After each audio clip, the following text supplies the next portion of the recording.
Ladies and gentlemen, professional wrestling returns to Union, South Carolina on Saturday, March the 26th at the Union County Recreation Department as Pro Wrestling Union presents the Wrestling Classic. See some of the greatest professional wrestling action that you have known from Pro Wrestling Union.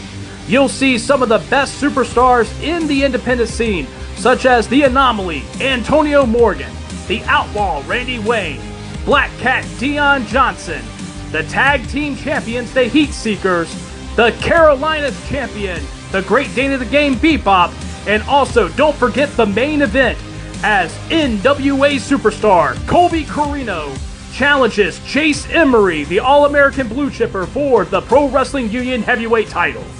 All of this and more on March the 26th, Union, South Carolina at the Union County Recreation Department, the Wrestling Classic.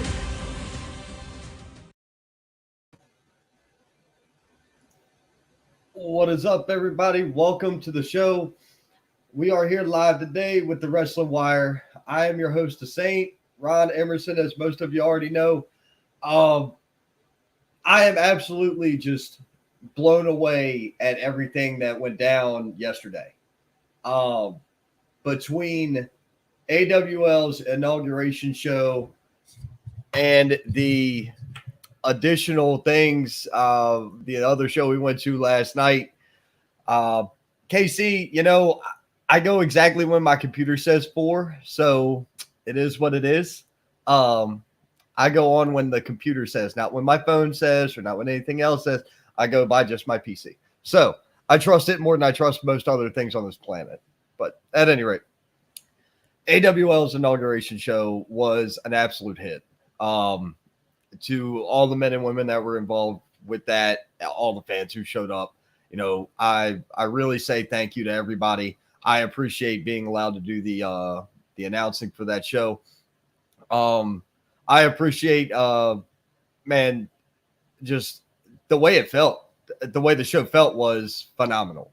There was a lot of people backstage who were just, you know, you could see how cohesive everything was, and you could see how well everything worked together. And you could tell that people were just enjoying their time. What in the hell is that flashing? So weird. I don't know if you guys can see it, but I can see it on my screen. It was kind of driving me insane. But you had Casey and Jimmy kind of leading the charge and just kind of working with everybody. You had Gavin trying to help on the tech side. You had Luke doing his thing. You had me doing, you know, me trying to get my shit together. And I mean, it is what it is. It's indie show, but man, it went off almost perfectly in my opinion. I thought it was a fantastic show. The wrestling was on point. The matches were, you know, really good.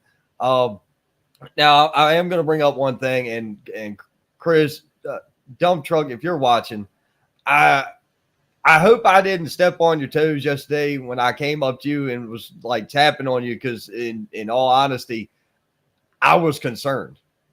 I wanted to make sure that you were all right, more so than you know, screw what anybody else thinks, screw what anybody else says. That's not my business, not my problem. But when I saw you behind the scenes, I was a bit concerned. So I was just, you know, doing, you know, to hell with whatever else is there. Yeah, the show must go on, but not at the expense of that. I would rather check on you as a person than I would do something, do something else. That's just me. But once again, I thought the matches were really good. I felt that the timing went well. The show was paced out real well. It was a fun time. I think the crowd had a great time. The crowd seemed really into it. There was just a lot going on there. And that's the great thing about these shows, man. They're a variety show, and there's always something for everybody to enjoy. You like the classic good guy versus bad guys feel? You got it. You wanted a little bit more hardcore deathmatchy type guys and guys that aren't afraid to fly? You got it. they were there. Laz and Jax and Killjoy. Those three are absolutely sadistic, and they let you see it. They let their flags fly, brother. They don't give a shit. That's why I love watching the guys. I also love talking to them. But I've got my card here. I write down every match that I call.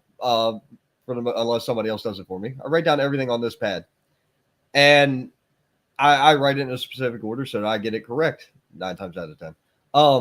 But when it came to this AWL card, they started off with, welcome to the show, everybody. Thanks for being here. That's phenomenal, and that's your general cadence. They did a prayer and they questioned the talent about his family that's in the Ukraine, because everybody knows what's going on out there.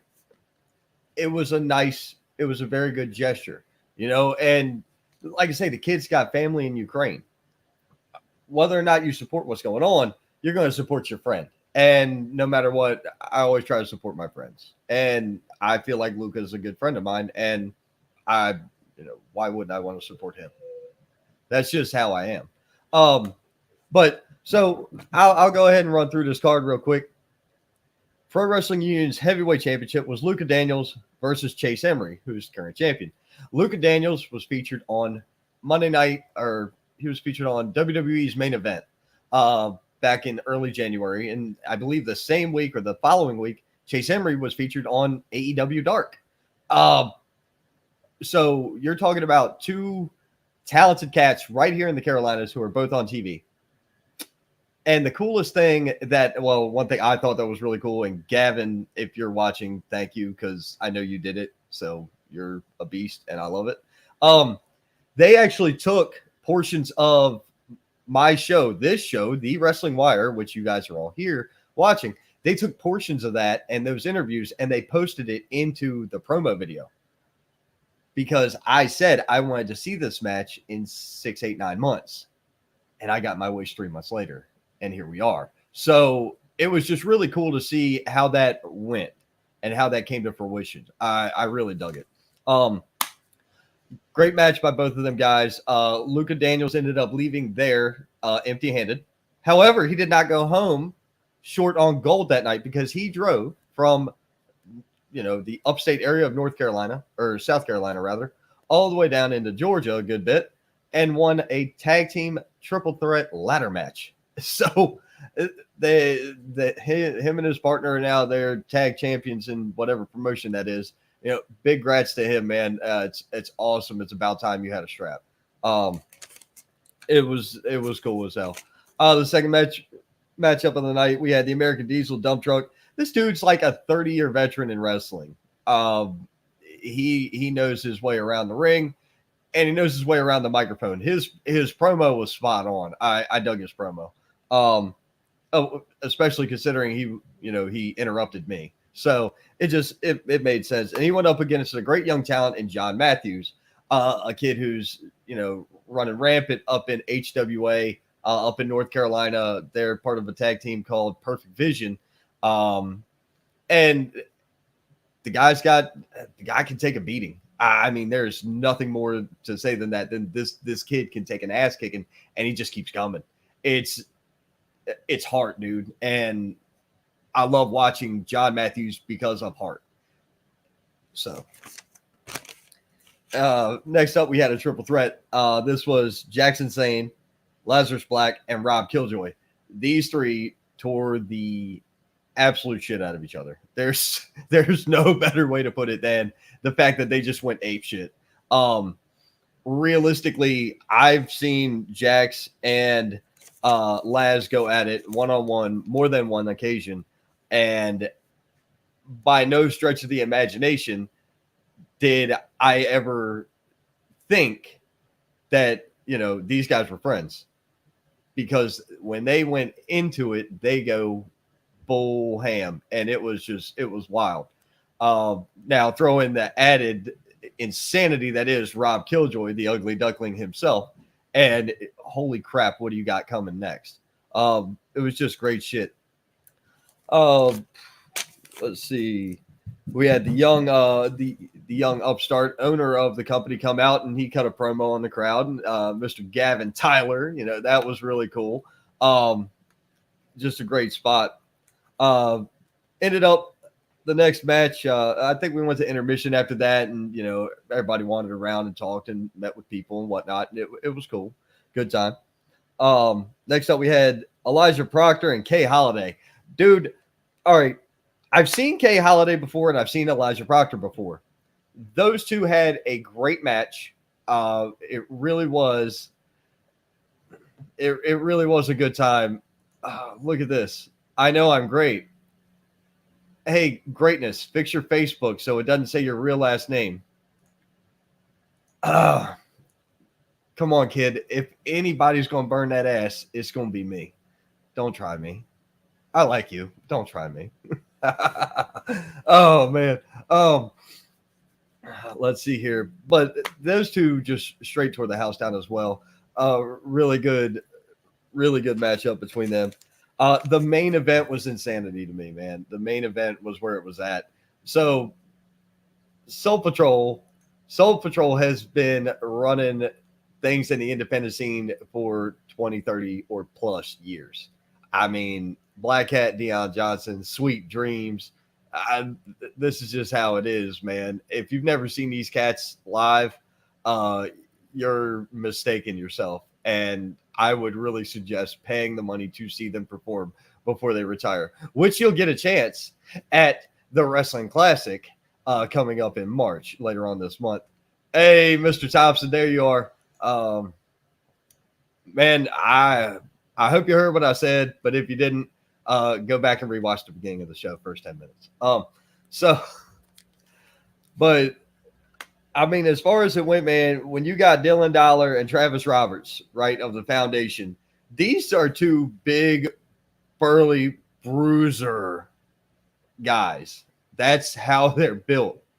I mean, but you get them in the ring, and it's crazy to see what they could do for as huge as they are. Sweet Dreams and Black Cat Dion, man, I can't say enough about them and the work that they do and have done. They elevate more up and coming talent than anybody else I've ever seen. And that's no bullshit. That's the truth. Jimmy Ward says, I think I've learned a thing or two during my time in the biz. Man, Jimmy, you hit the nail on the head, my friend, because last night was an absolute blessing. There's a lot that obviously, hindsight's 2020, and you always want to change things. And you always want to try to do something different.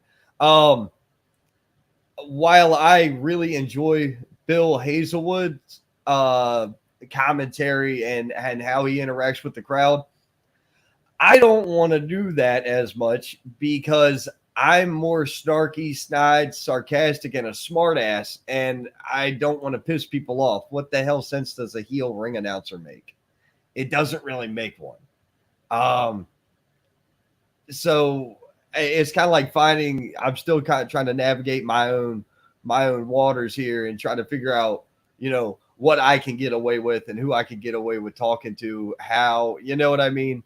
All right, if I was to be in there with a heel and, I have a quick comeback on them, it would make sense for all of a sudden a pile of baby faces to come out and whip their asses. But yet again, you have to play the card you're dealt when you're dealt it.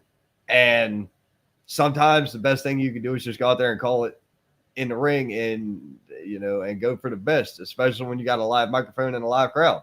And it's being recorded or what have you. Jimmy Ward popped in, learned a ton about booking from Mr. David Cody. Man, yet again, I really wish I had met that guy. I really do. He probably would have hated my guts, but I still wish I could have met him.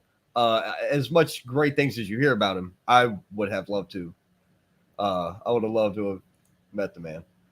Been in the business for 10 years, still learning at every show. Tim, man, it was great to see you there yesterday, dude. As always, a pleasure.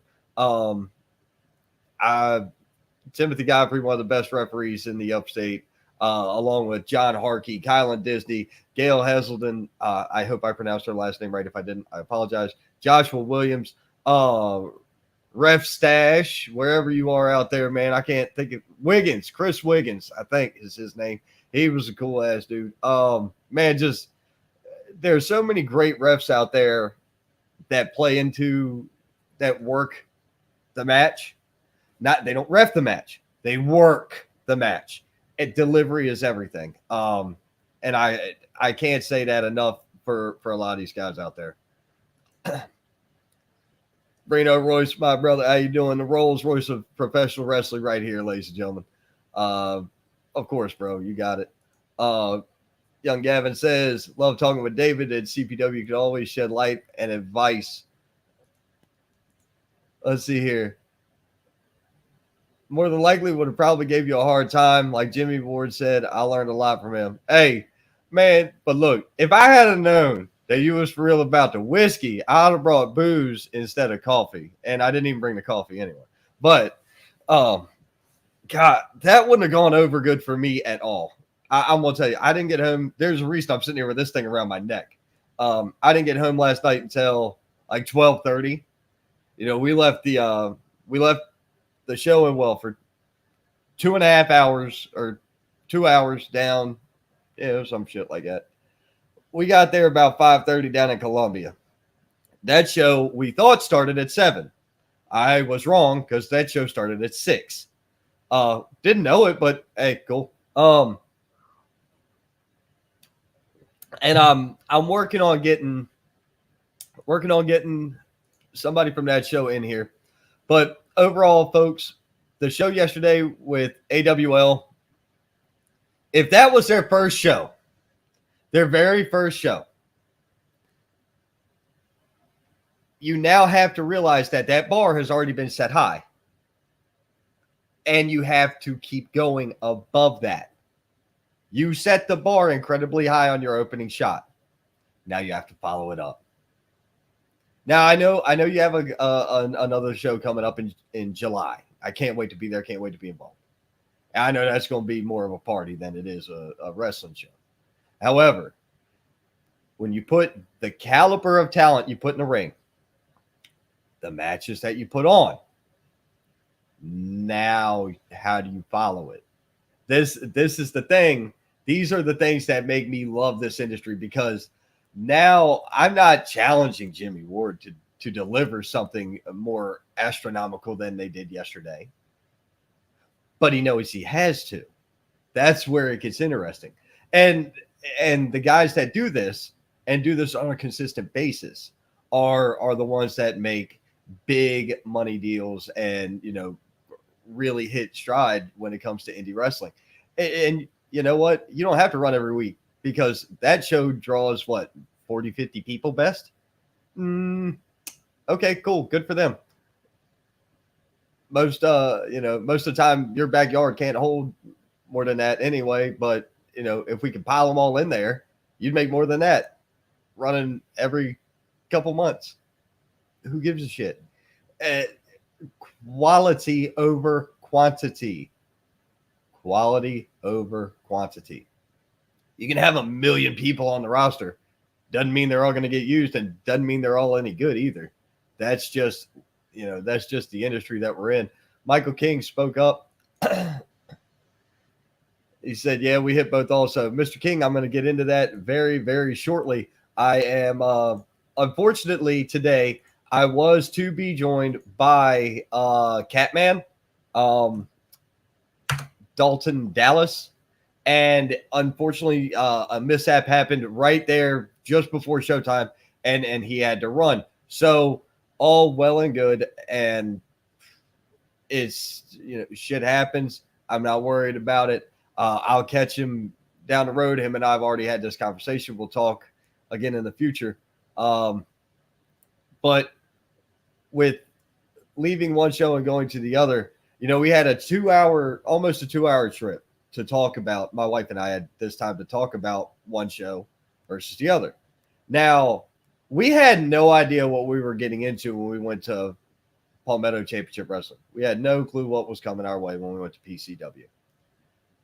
It was a fantastic car ride because one of the one things my wife said to me was, I really like this. I like the fact that everybody seemed like they were all just trying to work together to make everything as good as it can be. I said, yeah, everybody's getting paid. They don't give a shit. They don't care about whether or not, anything else goes on. They want the show to keep going so they can keep getting paid. There's a lot going on for this. And there's so many different nuances. But ladies and gentlemen, let's see here. Oh, I'm going to catch this one comment, and then I have a guest that has decided to join me. Michael King, I will get to you very shortly. Scott Larson states that if Jimmy Ward runs the show like he built that pavilion, he'll be more than fine. Scott, you're not lying, and man, I wish you could have been there yesterday. But I have a feeling I'm just going to have to go rent an SUV, and like when I go places, I'm just going to have to bring you with me. I don't. I have a feeling that's what's going to have to happen. I'll tell your wife that I'll take care of you, and she'll buy it. We'll be good to go.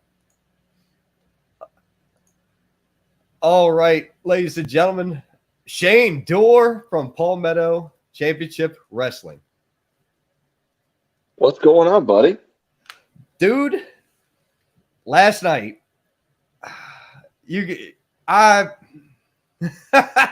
what did I say to you last night? What did I tell you last night? Do you remember? Brother, I'd be lying, man. That I'm still on such a high from last night. I can't even. Which part? Well, you said so many things to me last night. This is also true. What I said to you last night was, this is the type of in-ring wrestling AEW wishes they could produce. Yeah. And I meant that. Now, I was just talking about one show that I was at earlier in the day. And now I'm moving on. Now I've got to talk about this show that we were at yesterday evening. 320 plus invaded the Taylor Plantation, which is a wedding venue that sells booze, among other things. And you fit a 20 by 20 ring in their number one, which you're going to have to tell me about that in a minute, because that was just ludicrous. And I just couldn't believe the show. It felt like 1996, 1997 ECW to me. That's what it felt like. It was as loud as a rock concert. The crowd was ravenous. And then I don't know who the chick with blue hair was that was sitting next to my wife. No clue who she was, but she was absolutely infectious. Every time she got to cheering and popping, you couldn't help but cheer and pop with her. It was like she was like a freaking cancer that just exploded excitement. I don't know if she was a plant or if she was legit, but she wasn't. I think she said it was her first PCW show, dude. Yesterday was a great day for me. little secret: we don't use plants in our crowd ever. So that's a little behind the scenes thing for us. We don't have plants. But I mean, I haven't stopped smiling since yesterday, man. It was one of the most surreal, humbling, monumental, memorable events, I think, in our company's history. Top to bottom, beginning to end, the crowd, it took me by surprise too, because in all actuality, it was, you're gone 6 months, you don't have a show for several months at a time. Your first show back is very rarely going to be that way. I mean, for a smaller indie company like us, our first show back, it shouldn't have been like that. I didn't anticipate it being like that. I was quite surprised. But when you get alerts all day long, oh man, you're at 150 pre-sales. Oh, we're at 175 pre-sales. Oh, we're at 200 pre-sales. 225. It just kept going all day. And I was like, oh, it's going to be a really good day. And then once you got there, you could just feel it. The venue was something special. Like you said, it's a wedding. It's a wedding venue. It's not big enough. I know, and I actually, talked about brought that up to a couple of the guys yesterday, and we're gonna keep it as is, buddy. We're just gonna pack that place out every single month. Well, then consider using that as your standard mainstay, and maybe get a bigger place for like a one time a year big deal show or something. I don't know, but that would be. I'm working on something like that right now. So stay tuned. I've already been on the ticket website that crashed. I've already been there, but you're so I got to talk to you about this card because you saw me sitting there writing last night. I was keeping all notes. Night long, dude. Other than when I couldn't help but cheer. The TV having the projector is money. That's money. I love that idea. I'll run something by you that I developed, and you may or may not like it, but we'll talk privately about that because I don't share everything with everybody. Only certain people know what the hell really goes on in this head. Okay? That's right. Your opening match was a 3-way with all 3 debuting competitors, fresh out of training. That kid Moody, dude, when the first guy came through the curtain and I saw Florida Man, I'm like, what in the blue indie hell have I fallen into? Love it. I was about to be mortified because I'm like, Curry Man fell in black paint. What is this? I was not excited at all. Then I see Moody come out, and I'm like, all right, he looks like a standard athlete. Okay, cool. And then Chaz comes out, and this dude's like got the crowd going. I'm like, holy crap. Okay, now you got me. That was a hot opener right out the gate. Right out the gate, that was just a hot opener. And 3 debuts. Do what? Their debuts. 3 debuts. Yeah. It shouldn't be that. So it is nothing but a testament to the Palmetto Wrestling Academy. The students that Ethan Case is putting out of his academy in Columbia are second to none. There is absolutely no touching with what he's doing. He's had several graduates, and they always get the opportunity to put on their debut match in front of PCW crowd. And every single time, not one time have they ever disappointed, ever. Now, I did want to bring up one other thing. From when before the match, Ethan was talking about the graduating class and all this, and he pointed to a young girl who had been training after driving, 7 hours round trip to class twice a week. That's insanity on its own right. Her and her dad. Right. So that's yet again a testament to Ethan Case and people's believing in him, which is a great thing. It's a great thing to have faith in people. And I've met Ethan. And you know this. I've met Ethan outside of PCW walls. And I saw him when the baby was just born back at the end of 18. Or 19, sorry. And I was just like, dude, he is solid in the ring. I liked how everything looked crisp with him. So to see him train people, obviously a lot of that's going to show forth. Just, dude, I can't tell you. I've seen a couple debut matches here or there for people. It's their first time getting in. You never seen no shit like that in my life. And I've got no problem saying it. And by the way, for any of your people, because I added a bunch of people to my friends list today, most of them PCW folks. Anybody that is watching this show, I need you to understand a few things. Number one, I'm not for the easily offended. I'm nothing but real. I'm not going to tell you anything sideways, and there's no curtain here. I don't have this curtain. No. I'm involved to a degree. You're involved to whatever level you're involved in, and we're going to talk full realism. I don't play no bullshit here. So just keep that in mind. Tell me about the 20 by 20. What is up with that? What's up with the 20-foot ring? Because you told me last night. Ask me. Who else in the Indies has a 20 by 20 ring that we know of down here? I don't know. I know like 3 people with rings, period. So I mean, you're killing me. Oh my God. Well, hey, at least we got a one up on them guys, right? So, I mean, in all actuality, so we've had several rings. PCW actually started with Fabulous Moolah's training ring in Columbia back in 2015. So that's the ring we started with, and that was from the 50s. And we've gone through a couple different rings, trading up and advancing, getting a little better as we got bigger. And then we were at 18 by 18 for a while, and then came an opportunity for a 20 by 20 that we found in. I want to say I came across it in either West Virginia or Virginia, and this thing was set up in this guy's showroom downstairs, brand new. It's a monster ring, set up in his not a basement, but like a finished part of his house. And it looked immaculate, beautiful. He said it's never been used. He set it up with the intentions of running a show, and it never happened because he was going through a divorce.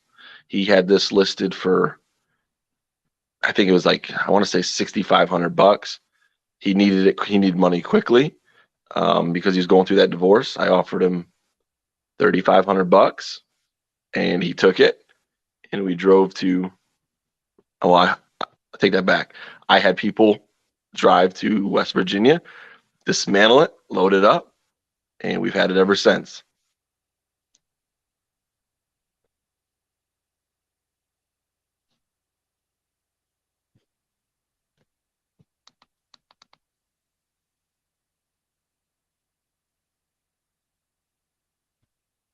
Hey, I can't hear you, buddy. Shit, my bad. I muted myself. There we go. My bad. I muted my mic. The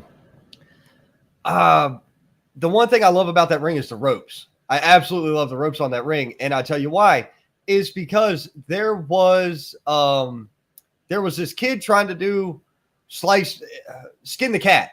Shit, where was I at? HWA. I was at HWA, and I saw this kid trying to skin the cat. Pull up on the upper rope from inverted and flip himself back in. But because the things kept turning, he couldn't do it. And I'm like, well, damn, that makes sense. Now I know why he couldn't do it. It wasn't because he wasn't good. It was because the ropes were the wrong style and they rolled on him. So he didn't have that ability. But it was still cool to see him try it. Thanks, Mike. I see that now. You can't hear me. I appreciate it. My bad, guys. I try to mute my mic to keep background noise down when other people are talking. It's called respect. So, but dude, let's see here. That's an awesome story about the 20 by 20, that you caught it on such a hell of a deal. There's a dude in Virginia now trying to find one. And I'm just like, I'm out. I don't know anybody selling rings. And if I did know rings down here, I wouldn't be advertising. I'll put it that way. Now, let's bring up Donnie Ray. All right. I'm going to say this, and he added to my friends list earlier. Out of all the heels I've dealt with since 2019, Donnie Ray is the biggest piece of shit I've ever seen. The most shitbag heel. And I absolutely love it. You come to Columbia, South Carolina, and you get on top of Ethan Case. You're done. You in front of our crowd, you mess with his students, you mess with his babies, you mess with Ethan Case, you mess with his wife or his kids. You're done. You're the most hated person in wrestling at that point. Oh no! Just when he came out before that, when he came out with J.R. Riley. Oh yeah. Yeah, that, and I was like, oh, all right, cool. That looked all right, and then it ended like a freaking hiccup, and I was like, well, shit. I was actually interested to see what J.R. Riley could do, because the kid looked like he had some moves. But that was fun, and that was the loudest set of boos I've heard for a heel in the Carolinas. Period. And I've been to, like I said, dude, I you know who I hang out with. You know my crowd. The fans in that building were so loud, and that building is just acoustically loud. Anyway, yeah, it's perfect. It was perfect. It is louder than hell. But then we ended up absolute carnage. It was Donnie Ray and Mad Dog. Josh freaking Powers. That's the second time I've seen him in person. The second time. And I didn't recognize him at first because he slimmed down a bit. He looks really good. Yeah, he does. I'm like, is that? And I think I asked somebody, I was like, hey, man, is that Josh? Is that freaking Josh? And nobody could answer me. So I went and looked it up on my phone. I'm like, that is him. So I was like, man, all right, great pop for him. The crowd was insane. The Legos. Fucking Legos. I went. Kiss my ass. I got kids. I know Lego pain. To hell with that shit.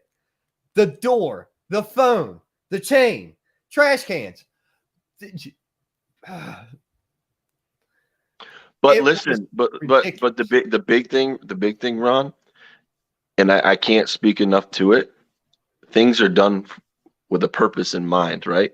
So there's a lot of people that just do this kind of match, or they do these kind of they have these kind of focuses just to get, what do you want to call it? Just getting a cheap pop out of somebody, or in front of 5 people or 10 people. You know, this was strategically done, and the match was perfect. It was exactly what it needed to be. It fit the bill as far as what with the gimmick that Josh Powers is going with. That whole Mad Dog Mayhem gimmick is absolutely brilliant in every single way. He does it so well.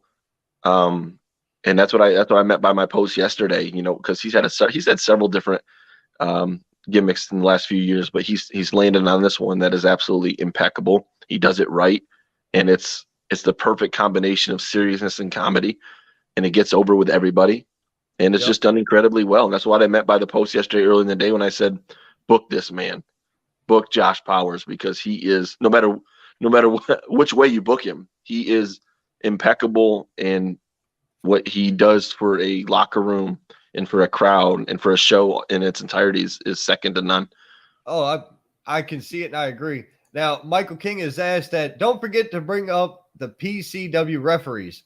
Ref Stash, Chris Wiggins, my bad. Wiggins, yep. And then you had the other cat. I can't remember everybody's name. I didn't write the refs' names down. You had the one dude, he was built harder than the wrestlers were. Some of the wrestlers. I'm like, that's kind of weird. The refs felt better than the camera girl. The camera girl was in. I couldn't believe how she moved. Now she got scared one time because somebody got flung across, and it was real close to hitting her. Like the feet went right by her camera. It was nuts. And Ron, I'm going to keep plugging this because I think it's extremely valuable. But they're all Ethan Case people. They are all Palmetto Wrestling Academy people. All the referees are Palmetto Wrestling Academy. The camera person is Palmetto Wrestling Academy. The trainees are Palmetto Wrestling Academy. The whole 90, that's a little much. 75% of the show from top to bottom is Palmetto Wrestling Academy, period. Yep. And the way, I'm trying to think of which match it was. It might have been the Powers match. It may have been another one. The amount of intent the refs were doing things put you so much further into it. And that was something to see. And referees are extremely overlooked. And in my opinion, underutilized. If you don't have a good referee, you're already shooting yourself in the foot. You're behind the 8 ball. Referees, ring announcers, extremely important and vital to the success of a show in its entirety too. Your announcer has a fantastic voice. I mean, I know of Bill Hazelwood. I know of me, and I know of Brett Wolverton. I've never heard him, but I know of him. So I'm like, dude, his voice kicks my ass. No problem. Well, and the neat thing about everybody you just mentioned, you know, everybody, the whole list, they're all distinguishable. They're all unique. They all bring something different to the table that nobody else has, in my opinion, all of them. Your ring announcer reminds me of the guy who used to call for SmackDown. Tony Chimmel? Similar hair, slightly heavy set. Tony Chimmel? Yes, him. So funny story. Tony Chimmel used to introduce Edge as the rated R superstar. You know, Yes. he was that one. Yes. So my guy does that too. Like he has his own spin on it, but we've heard that a time or two. Okay, well then there we go. At least I know I hit the nail on the head. Nailed it. Absolutely nailed it. Timothy Godfrey says he's trying to get booked on your shows. He's a ref. Let's see here. That's the guy to talk to, or at least one of them. Let's see. And then Harry Bernard Taylor from the Straight Up Wrestling Show, he asked, I'm interested in that show. How can I view it? Is it streaming anywhere? It's not. That's something we're actually doing. We're in the works about doing something about streaming. So hold tight for that. Harry, the next show is April 9th. April 9th. Bad Vibes. Bad Vibes, Lexington, South Carolina. Let me know. I'm going because yeah, my wife was like, hey, my birthday's the 5th. You're taking me on the 9th. I'm like, oh, sure, okay, got it. And how could you not be hook, line, and sinkered into the next show after that? The way that show finished yesterday, huh? Oh, dude, I was already posting on it.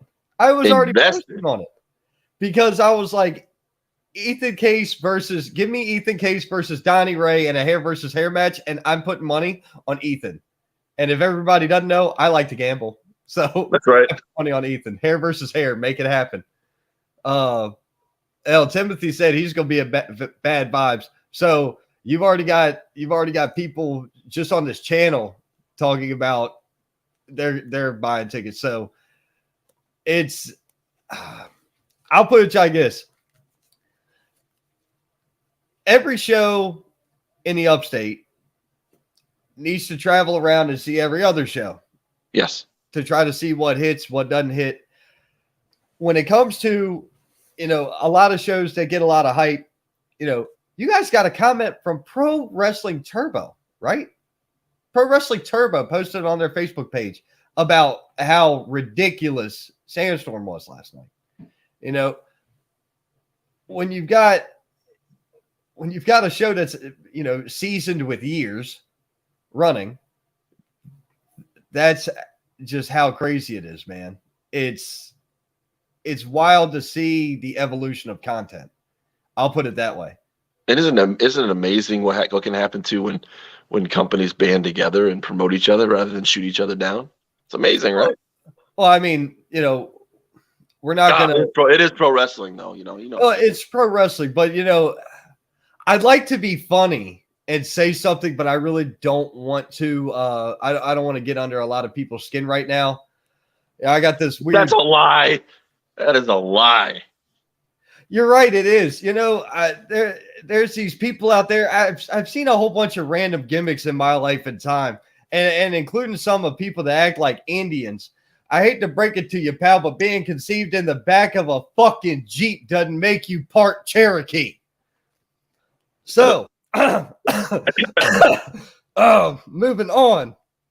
Man, look, I'm going to tell you this one here. Well, moving on. This one, All Worm No Soul versus Daddy Daughter Dance. Now, after the shit started, it became with Raylan and Fluffman. Yeah. I'm going to tell everybody right here, right now. Hey, Ron, Raylan and Fluffman, I didn't know if you knew this, but 2 Palmetto Wrestling Academy graduates. But go ahead. Yeah, I'm not surprised. No, Fluffman, I knew. Raylan, I had never seen before in my life. But I might have seen him before, but not met him or what have you. Anyway, Daddy Daughter Dance. For every match that took place on the show, I'm going to say there was close to 20 competitors all in all night. Selena Rose took more bumps and ass whipping than anybody else in that building, and she was the only woman in the ring all night. That has got to be the toughest young lady I've ever seen in my freaking life. And she's come a long way too. Every second of it. Dude, she's so respectful though. I introduced her a couple years ago. Her and the dude she tagged with escapes me. Jimmy Ward might remember because he was on that show too. They went up against PJ Ellis and Sunny Ray, right? Sunny Ray. Yeah, Sammy. Ray. Sammy Ray. Sammy Ray. Thank you. Yeah, Sammy. Sunny Two Palmetto Ray. Wrestling Academy people too. Yes, Sammy Ray is the wrestler. Sunny Ray is a friend of mine that's a model in Florida. Or that's I can see how you mix them up. It makes sense. Yeah, dude. Yeah, my brain. Yeah, no way. Not staying straight. Can't do it. But when she came back from her match, I was standing in Gorilla looking at my notes, getting ready to go out, and she thanked me. And I'm like, for what? Oh, for announcing me. And I'm like, she was just so respectful and so humble, super sweet kid. I was like, dude, I like her just off of respect alone. But last night, I mean, that match had everything to be match of the night. Right. And it also speaks volumes too when it's intergender. When you have women and men in the same match, there's a right way to do it, to go about it. And that match again could have been match of the night for sure. Barring the finish, it was match of the night. If I take the 1, 2, 3 count out of it, it was match of the night for me. And that's no bullshit. I mentioned it earlier when I think James Johnson and Selena were talking on Facebook or something, some post they made. And I was like, the moment at which James Johnson got the hot tag after she had just got for like 7 minutes. She just got her ass kicked for 7 minutes. The hot tag came through for James. He hit the double sliced bread. I was like, I'm done. I'm take me away. It's over. That was it. That was the hottest hot tag I've ever seen in person. The crowd flew. Shit flew in the air when that moment happened. It erupted. It was unbelievable. Dude, my wife started jumping up and screaming, and she don't get hyped for shit like this. That's what it's about, man. This is not her scene, but it's now a scene she likes. You know what I mean? I'm glad you said that about your wife too, because that's another thing that we're always about. So it seems to be PCW has always been a place where fans come when they're not fans or they don't know they're fans and they leave fans. Well, there's just something about that something, I don't know. It's just infectious. She always gets hype at shows, especially if I'm involved, because it's like, and the kids, as long as she doesn't have to watch the actual kids during the show and she can enjoy what's happening in the ring, she's, way, way more involved.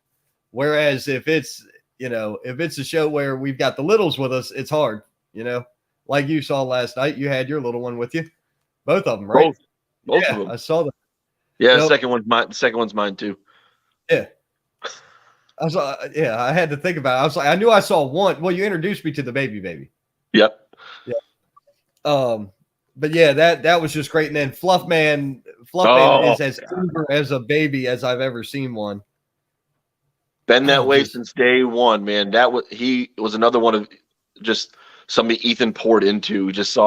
He was just somebody that Ethan just knew wanted it. He just wanted it. Period. Right. And took the ball and ran with it.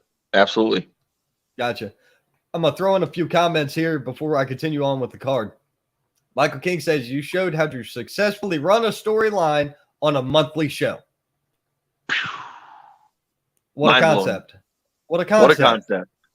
Storytelling? What? In indie wrestling? No. The AWL crew is going to try to show up at the next show. So that'll be really cool to see. So another thing too, man, I think, just seeing that comment, everybody always asks me, how do you get booked? How do you get booked? How do you get booked? Man, don't send me messages. Don't send anybody messages. Don't say, here's my highlight reel. Show up. Well, damn, that makes it a hell of a lot better. Well, I showed up, so we're good. show up, introduce yourself. That's it. Yeah, man. And then if there's ever an opportunity, hopefully something comes open. Right. It's like, well, I introduced you to a handful of people last night who were, wanting to meet you. So, And the thing is, man, and the thing is, I'm not gonna lie. We're not the company that's gonna just book somebody just to book somebody. We have strategies in mind. We have plans in place. We have money we're working with. We have budgets we work with. We're an organized company, top to bottom. And there's just, if there's ever an opportunity, we'll make it known.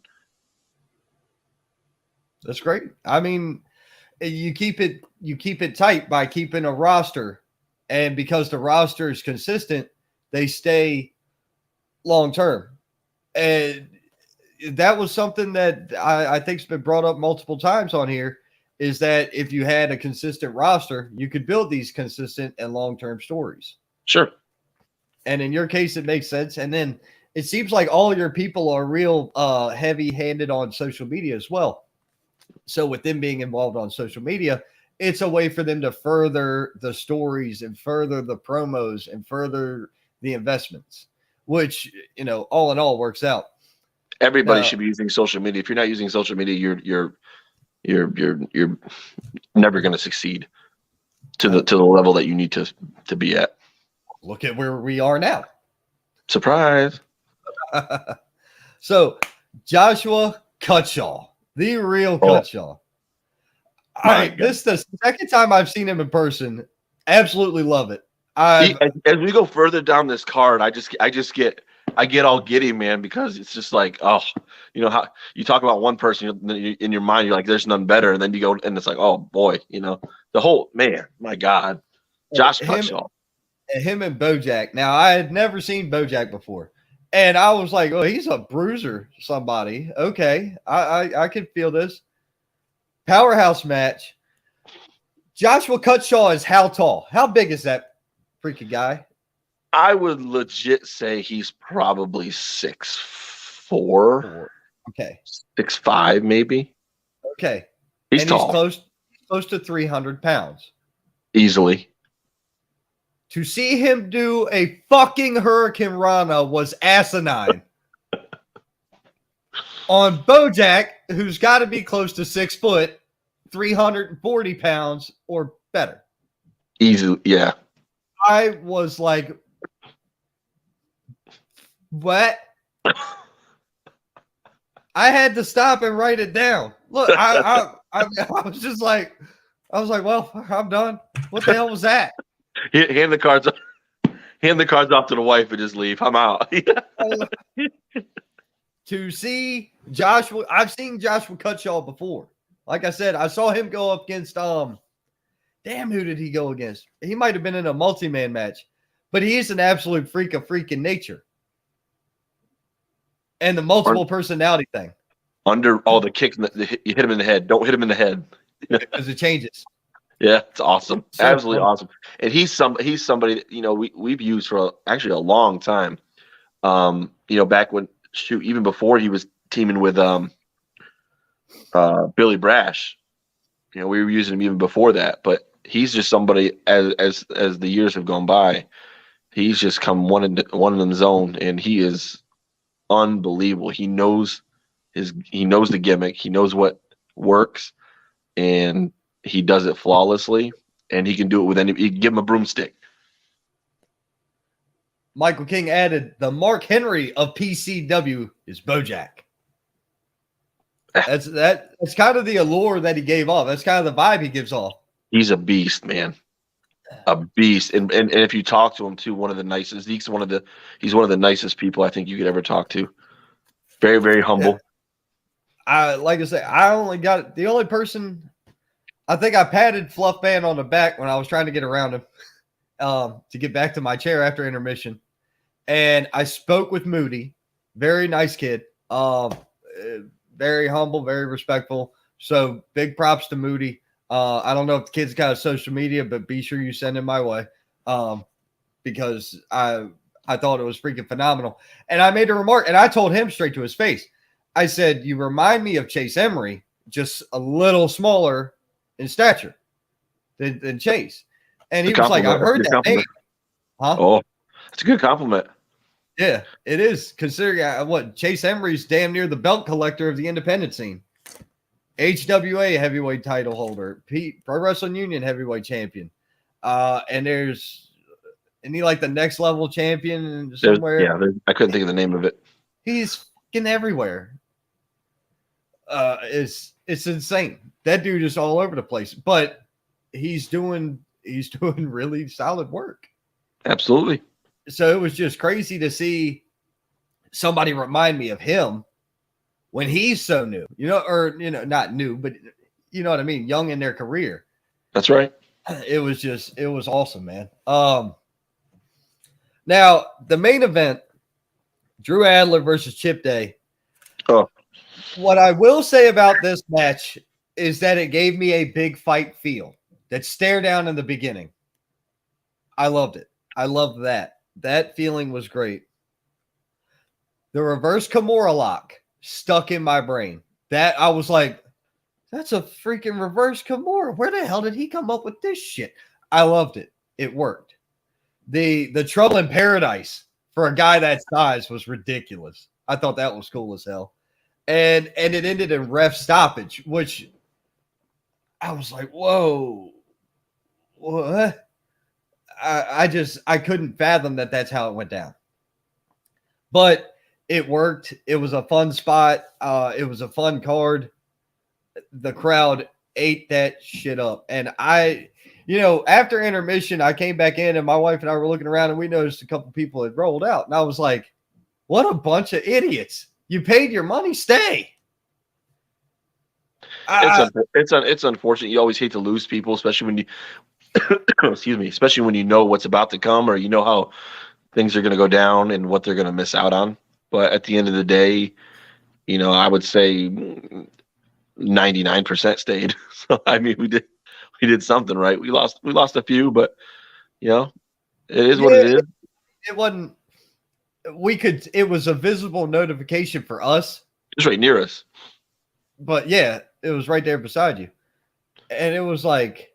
But you know what the crazy thing is, and it's happened to me several times over the last 7 years, is people leave, right?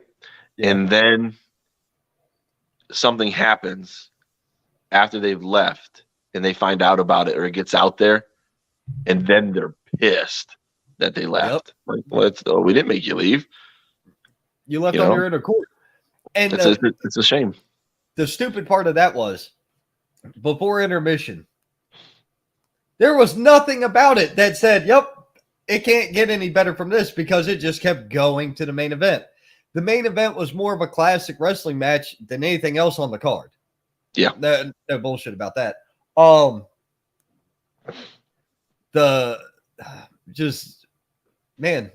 was a phenomenal show. Sandstorm was a home run. Both shows I was at yesterday were just fucking unreal. And Drew Adler is somebody that PCW has been behind for the last several years. I mean, he's longest reigning PCW champion in history. This is now it's got to be his third or fourth run. I want to say third run. So he, first winner of the Palmetto Wrestling Classic, which was a PCW creation here. So it's fun to get behind him. He's definitely both those guys. And Chip Day's unbelievable. He's out of Georgia. He's a phenomenal talent, and it has a great look. His whole aura and his whole gimmick is absolutely money. So it's a thrilling card. Loved it. Oh, it was great. Now somebody wants to join us and ask you or speak on a few things. So give me just one moment to get this orchestrated. Uh-oh.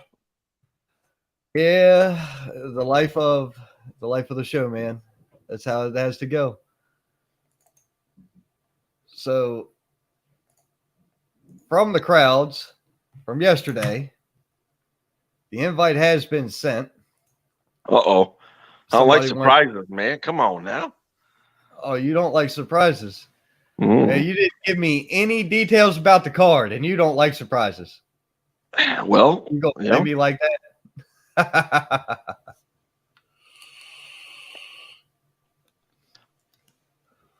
And then after this, I got to get into the AEW talk because they have a pay-per-view coming up tonight, but I hate to break it to you.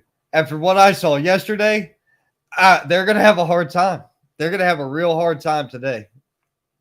Well, they got a 13 match card, so something's got to go right?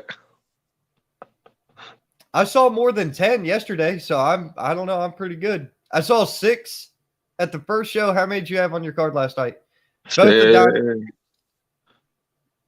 them up. You got them written down. I can't remember that. Shit. We had the main event 1, 2, 3, 4, 5, 6. So I saw 12. At least 12 yesterday, plus all the other hullabaloo that went on. So I mean, I saw at least 12 good matches, plus the melee at the end. So, I'm saying that's a good day. Like I said, after the shit I saw yesterday between AWL and PCW, indie wrestling's perfectly fine, guys. If anybody was worried about indie wrestling, you're going to the wrong fucking show. Thank you, man. That means a lot.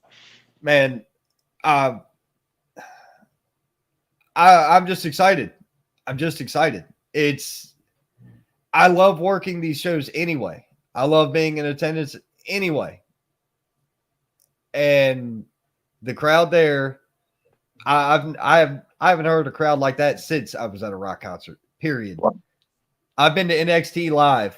I've been to WWE Live, Monday Night Raw a couple times.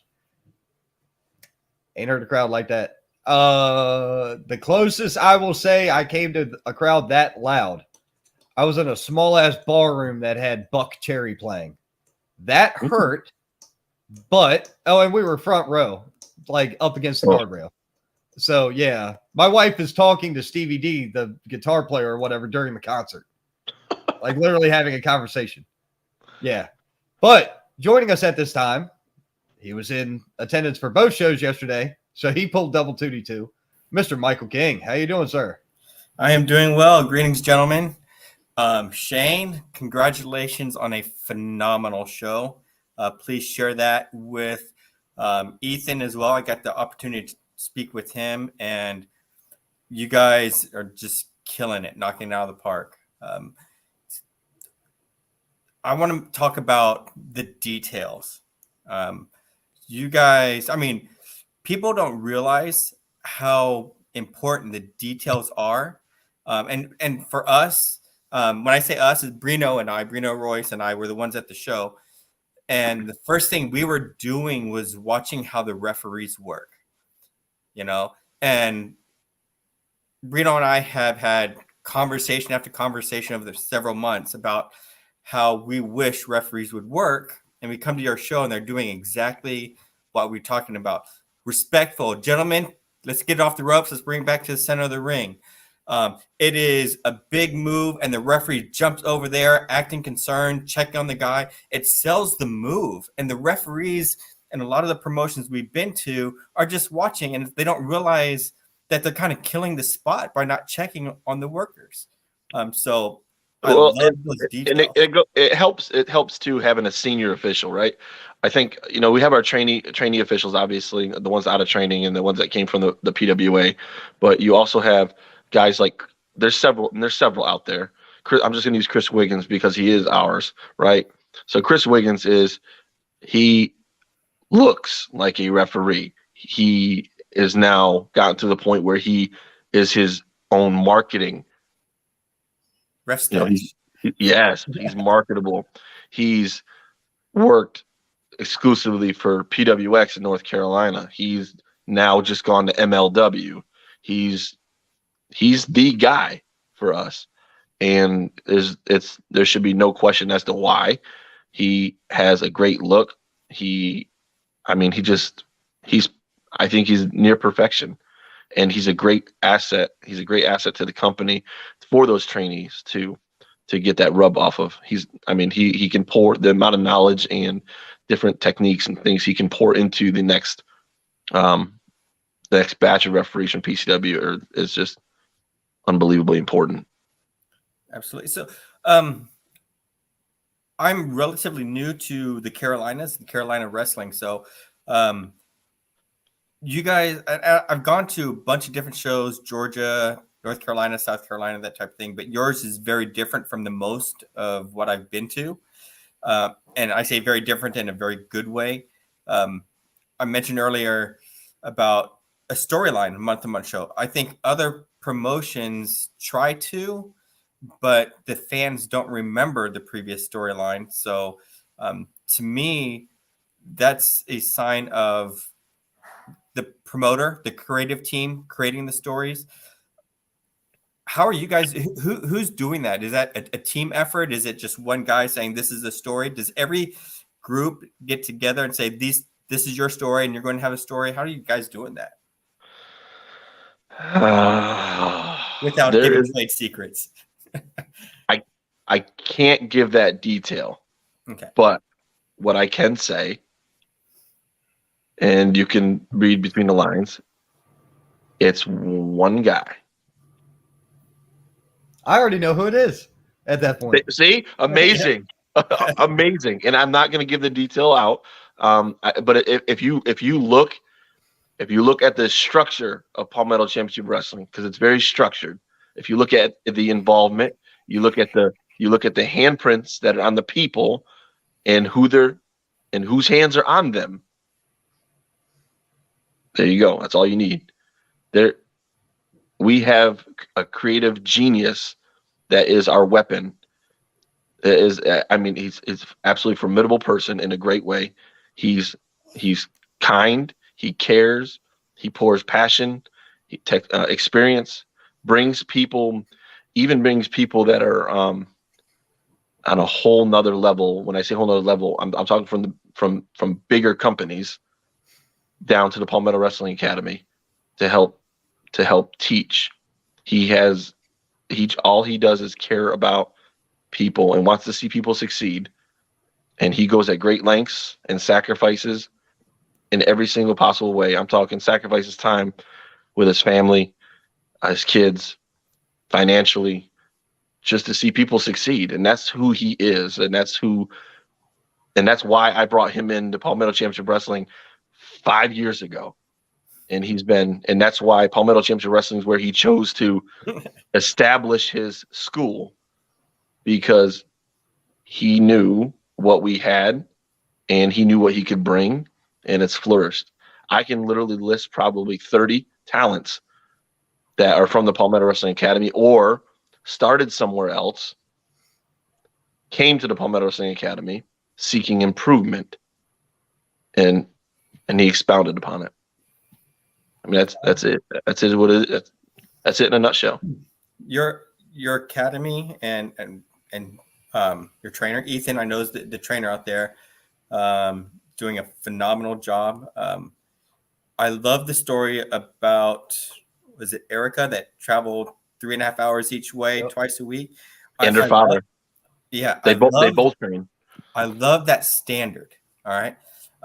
To me, I use that now as anything less than that's an excuse. So do you want it? Is this a dream or a goal? Everybody can have dreams. Once you put a plan together, then you can have a goal. So, and in my honest opinion too, because I use this in my shoot career too, but anything worth achieving requires sacrifice. You have to be willing to sacrifice something, somebody, to achieve what you want to achieve. Absolutely. 100% agree on that. Now, just to add up on that, from where we were sitting, you could tell that around the ring, especially in the outsides of it, were pretty dark. You could see that young lady crying tears of happiness and just love and respect. And when I tell you that hit, I'm sitting there like, I loved it. And that's really all I can say, was just, I love seeing her emotion come out and her appreciation in its truest form. It didn't have to be. It's legitimate, 100% straight. And here's the thing about that girl: she's 16 years old. Okay, she has gear that will put half these guys and gals that are out there working right now to shame. She is going to be ready by the time she's 18 in South Carolina, at least. she's going to be miles ahead of a lot of these people out there working. Absolutely. Well, your guys already are, first of all. And that's another detail I wanted to bring up is every single worker on the show, you can tell they were investing in themselves. There's nothing out there that showed someone's trying to take a shortcut on something. They were investing in themselves. Well, I appreciate that, Michael. Like I said, I recently just started attending a lot more shows. And as I've said earlier today, bars are set. And everybody out there can take that for what they want. Bars are set. I've always had the mindset too that in South Carolina we're the standard bearer, right? Even though that may not necessarily be the case in everybody's eyes, but in my mind, as a promoter, as a person that's heavily invested, I have to have that mindset because I have to believe that we're the ones setting the bar. But in all actuality, there's several companies that are really, I can come off the top of my head, that are really, really right up there and we do the similar things as well. There's Michael, out of curiosity, going back to companies you said you visited in North Carolina and in Georgia, what companies were they? Well, I've been to a few, stayed at not many. So I've been to Bad Boys of Wrestling down in Augusta. I've been to APW Royston, APW Boiling Springs, XCW in North Carolina. Ultimately, so we keep traveling because we have not found the bar. All right. Okay. So I want to give you a list of 4 that I want you to go check out. Okay. So I want you to check out PWX in North Carolina. I want you to check out AML in North Carolina. I want you to check out Viral Pro Wrestling in Thompson, Georgia. Okay. And I want you to check out Pro Wrestling Union. So we are booked on Pro Wrestling Union. So we're making our way up. All right. And Pro Wrestling Turbo in the upstate. Yes, as Pro well. Wrestling Turbo is also on our target list. So we're working our way up, and I greatly appreciate it. And those are definitely the targets that we're shooting for. We have to prove ourselves. And I loved our conversation with Ethan Case because he didn't give us anything. We don't want anything given to us, but he gave us a pathway, and it's up to us to seize that pathway and either to show our dedication or to admit to ourselves that we're not dedicated. So, and that's what I'm looking for, that there's nothing that's valuable that's just given to you. If it's easy, then anybody can do it, and therefore it can't be great by definition. You have to have adversity to achieve greatness. That's right. Gentlemen, we're going to add a few comments in real quick. I've been holding them because this has been a phenomenal conversation. Hard to find a good ref, but the hard thing is to find refs who will accept advice and get better. That came from Mr. Stephen Fry. I know that name, but I don't know why. I know that name, but I don't know why I know that name. Who is Stephen Fry? There's 2 Stephen Frys. I don't know if it's the one Stephen Fry I know it goes by the greatest manager alive. I don't know if that was him or not, but if it's that Stephen Fry, I mean, he's pretty well known around South and North Carolina. Pretty well known manager. Right. Cole Maggabee said, I have told Aricia Zayas that she's already ahead of the game. I'm excited to see when she is ready. Man, and I go back to this girl. She obviously, so I've probably only talked to her probably 6 or 7 times because she's always at the PWA, and that's not somewhere I'm able to frequent as often, obviously, but she is not shy about what her passions are. She's obviously, judging by her social media, she's very into like anime or cosplay, or she just has certain passions, and you can tell that's motivated into her gimmick or what she's had designed for her gear. So I mean, another mind-blowing moment, right? Go figure. People are always trying to figure out, who am I? Well, go by what you like. That's where it starts. That's the foundation of things. But exactly. if you go find her social media, oh my God, it's probably some of the most stunning gear I've ever seen in wrestling, and it's she's 16. That goes with everything, though. I mean, a lot of people are like, dude, what's with the bow tie? Because I wear a bow tie when I ring announce. You know who else wore bow ties? Frank Sinatra and Dean Martin, guys like that. And that's some of the best music to ever freaking grace your ears. So I like that old school vibe. I like that old school feel. So somebody added in, Stephen Fry is the Uprise Commissioner Booker, Uprise Pro Wrestling. That was from HBT, Harry Bernard Taylor from the Straight Up Wrestling Show. I think Harry said, oh yeah, we mentioned earlier, he's going to try and go to the next show. Cole also said, thank you for the shout out, Shane. Love and respect, bro. Dude. One of the good guys. Exactly. I agree entirely. And to me, y'all's products are both the two bigger shows in the region right now. Y'all two are the two bigger shows. And I say that not just because of the way it sells or the crowd attendance, but because of the way it's presented and the way it's handled. You don't have to have 10 people in the crowd to put on shit. AEW doesn't sell out every week, but they still go out there and throw down a hell of a show. And that's my point with Pro Wrestling Union. If Pro Wrestling Union puts out some of the more quality matchups, if people are bitching about everything they see on TV, go watch NWA. You're going to get what you wanted from them. It's just not going to be on your TV. You can't get everything. It doesn't happen. Mr. King, you've been biting your tongue. What you got? Well, I feel like from my experience going to a bunch of different places to check out, it seems like there's two styles. All right.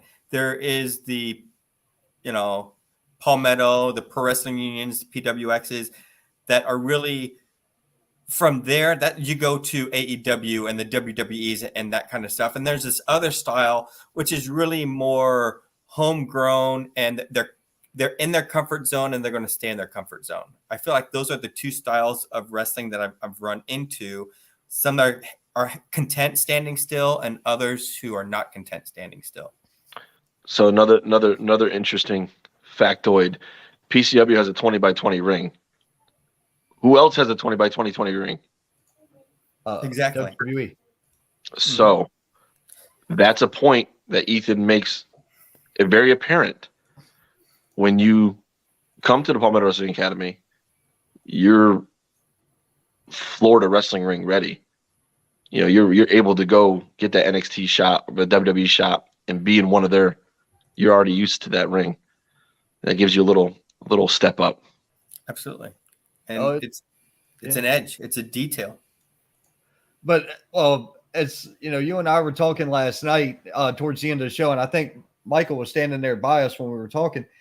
And I made the remark of, well, if the devil's in the details, Satan resides here. Because I was like, everything made sense. And that's what Harry Bernard Taylor was on at like 3:00 today. He came on with a rant more so than anything. There was a couple back and forth discussions involved.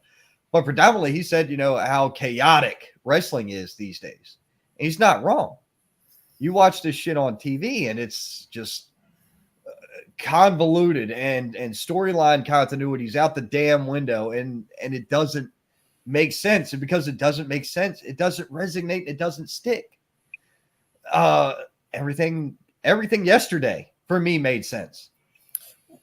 I think people are looking for things they can associate with, a commonality. If you look at the entertainment industry, I know that's kind of a taboo thing, but if you look at movies and you read books, you're looking for characters that you can associate with as an individual.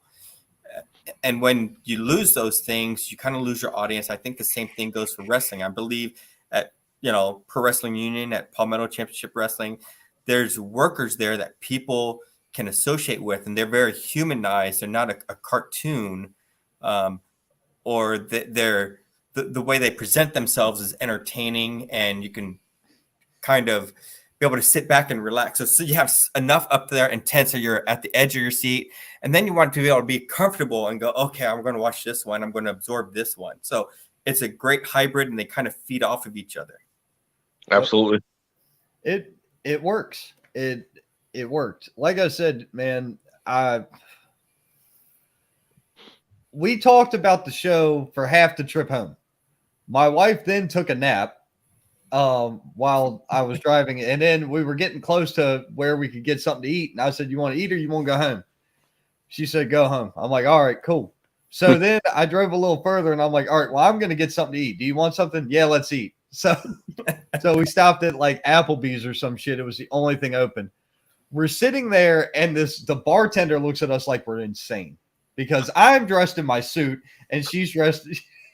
And she was like, "What the hell?" Just wandered in here. And I'm like, "Ma'am, can I get a cup of coffee?" My wife said, "I want one with a shot of Bailey's. Thanks." Perfect. And we're good. And she proceeded to tell the bartender what was going on. I went to the bathroom, washed my face, got my contacts out. I was just like, I'm freaking done. I'm toast. I just want to go home. Like, I want my bed. Yep. But it was so surreal for her to have. She got the total experience yesterday, and that's what I love. She was behind the scenes with us at AWL. So she was she was back there near, the gorilla spot and, the entryway, and everybody's back there talking. She saw two workers. She saw Rob Killjoy and she saw Lazarus Black. And I was like, "Come here." And she's like, "What?" I said, "Just watch them." She goes, "What the hell are they doing?" I said, "This is them building the match." I said, "This is what nobody knows happens.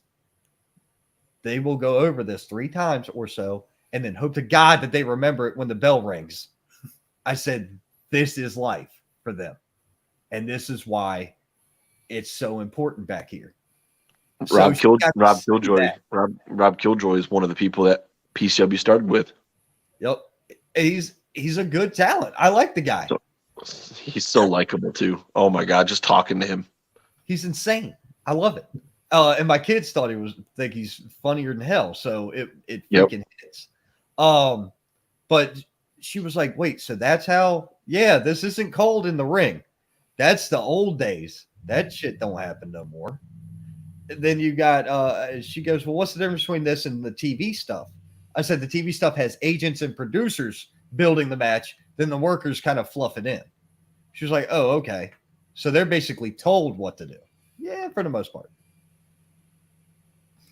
But I mean, so she got to see that and be there listening to, Jimmy and KC talking about, this should have gone this way or this should go that way, and listening to the critiquing, and she's able to hear it and absorb it.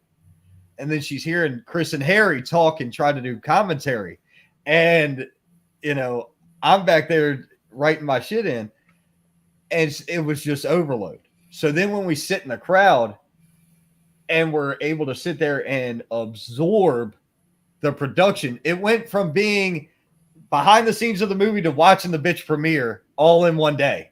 And that's what it felt like. Michael brought up the entertainment. I had to throw that out there. To throw in an additional comment on this, Cole McAfee states, "If you get comfortable, think you know everything, you will be lost.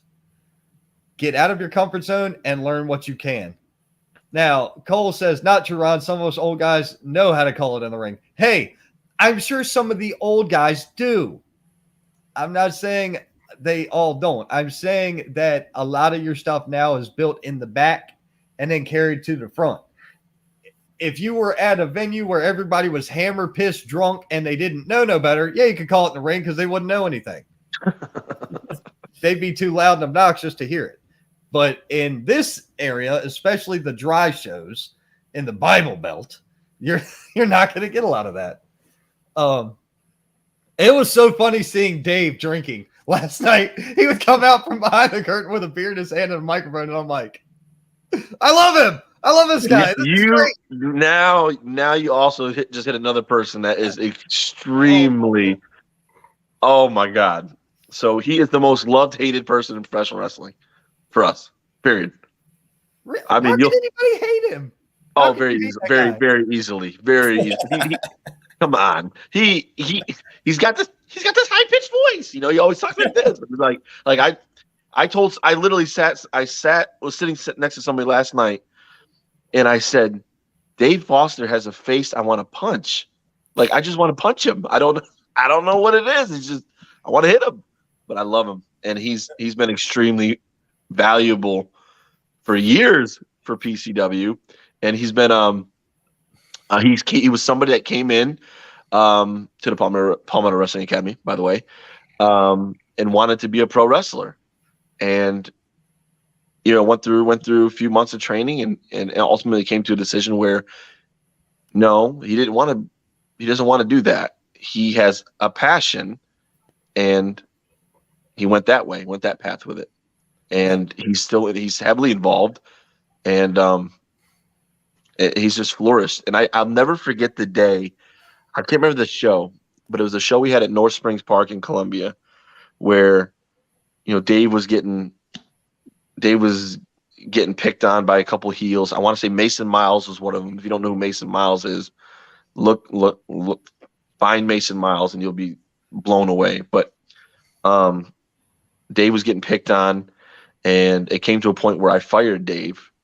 He was in another role, and I went to leave the ring. Dave went to the back crying. The crowd was upset because he was really liked. I fired him from his role. He's ring announcer. That's right. He was ring announcer. I fired him. He went to the back. I went to leave. I did the whole halfway out the ring thing, got back in the ring, and I said, oh, one more thing. I announced that I was getting really busy with being the owner and everything, and I needed some help, so I hired a general manager, and then I immediately said, and your new Palmetto Championship Wrestling general manager, Dave Foster. And he came right back out after he just went to the back, and the crowd blew up. And ever since that day, he's been the GM. And I mean, he's had people make shirts against him. Somebody, I don't know who it was, but somebody went out and made a Fire Dave T-shirt, and it had Dave's face, and it said Fire Dave, and you could see it everywhere at PCW shows. I'm like, I mean, he's loved, he's universally loved and hated at the same time, and I just think he's an asset, 100%. He was a ton of fun. It was great to meet him last night as well. Cole Maccabee states he wants to meet Dave Foster. Well, Dave Foster, you should heard him back when he was ring announcing. So passionate, and he loves pro wrestling, and he loves people, and he just loves making people laugh. And now he's in a role, or he's ever since been in a role where he gets to do all of them at the same time. So he's found his niche, and he found where he belongs. Mr. Henry Sugars chimed in. He's a gem, but there are times I want to unmeet him. See, Henry gets it. Henry understands. I wanted to hear him talk last night. I really wanted to hear him speak on the mic. Who, Henry Sugars? Yeah. I don't know if that'll ever happen. I sense that gem is sarcastic, though. Probably. I'm going to guess by the way it's capitalized. That's sarcasm. Now, Jimmy Ward stated, Dave Foster is a guy who keeps the audience engaged and entertained. He's good enough. He has his own fan base. And honestly, what it boils down to, it's Dave Foster's foundation, and it's his likability, and just his genuine care for people. I'm reading Henry's comment down there. Maybe he said maybe. But, oh shit! Look at what I might have just started. Oh God! Just Dave Foster's ability to just connect with people and just bring a smile to anybody that's in a room with him. I mean, he's on a whole other level. I thoroughly enjoyed meeting him. I'll put it that way. He was very polite. I spoke with him. He was the one I was talking to about how Moody reminded me of Chase. So did you talk to Dave before or after he had a drink or two in him? Intermission. So you tell me how much he had. Yeah. He was still good. So you got to get a couple of drinks. The show. Yeah. Oh man. Well, you want to have a when he was Huh? after the show. You were standing there when he was after when it was after the show. He was at the ring, and you and no. You You got to talk to Dave Foster after the after show. oh Jesus. I don't, dude. All right. So I am a really weird person. Yep. Yes. Michael King is right. All right. The only time I ever deal with people predominantly is why I'm paid to. The crowd life is normally not me because I don't like being in crowds. I don't like people that much. So all right. I went to Carowinds a couple years ago. Ugh. All I did was feel like I spent a whole shitload of money to be locked in a cage with a bunch of animals I don't like and don't want to be around. That's all I felt about being there. And it all happened because of that Buck Jerry concert. Dude, I realized when I was at the stage that if something went bad, I couldn't get out of there fast enough. And it just set something off in my brain like, I really don't like this because it's like it's not paranoia, but it's like a safety fight or flight feature. And my little ass is not able to fight very good. So You're claustrophobic. It's claustrophobic. No, I'm not claustrophobic at all. I climbed in crawl spaces and attics for 20 freaking years. I'm not You don't like horrified people. at that at all. Huh? You got a people phobia. Yeah, that's it. Heterophobia. That's it. Heterophobia. Yes. You're afraid of More heteros? than likely. More than likely, that's it. Now, Cole said, find videos of Dave Foster and Mad Dog Murphy. It's gold. Dave, I don't know who that is, but I'm going to have to now go look this up. Thank you, Cole, for more homework. Jesus. Hey, Ron, But- just yes. a little bit of, life advice for you based on what you just shared.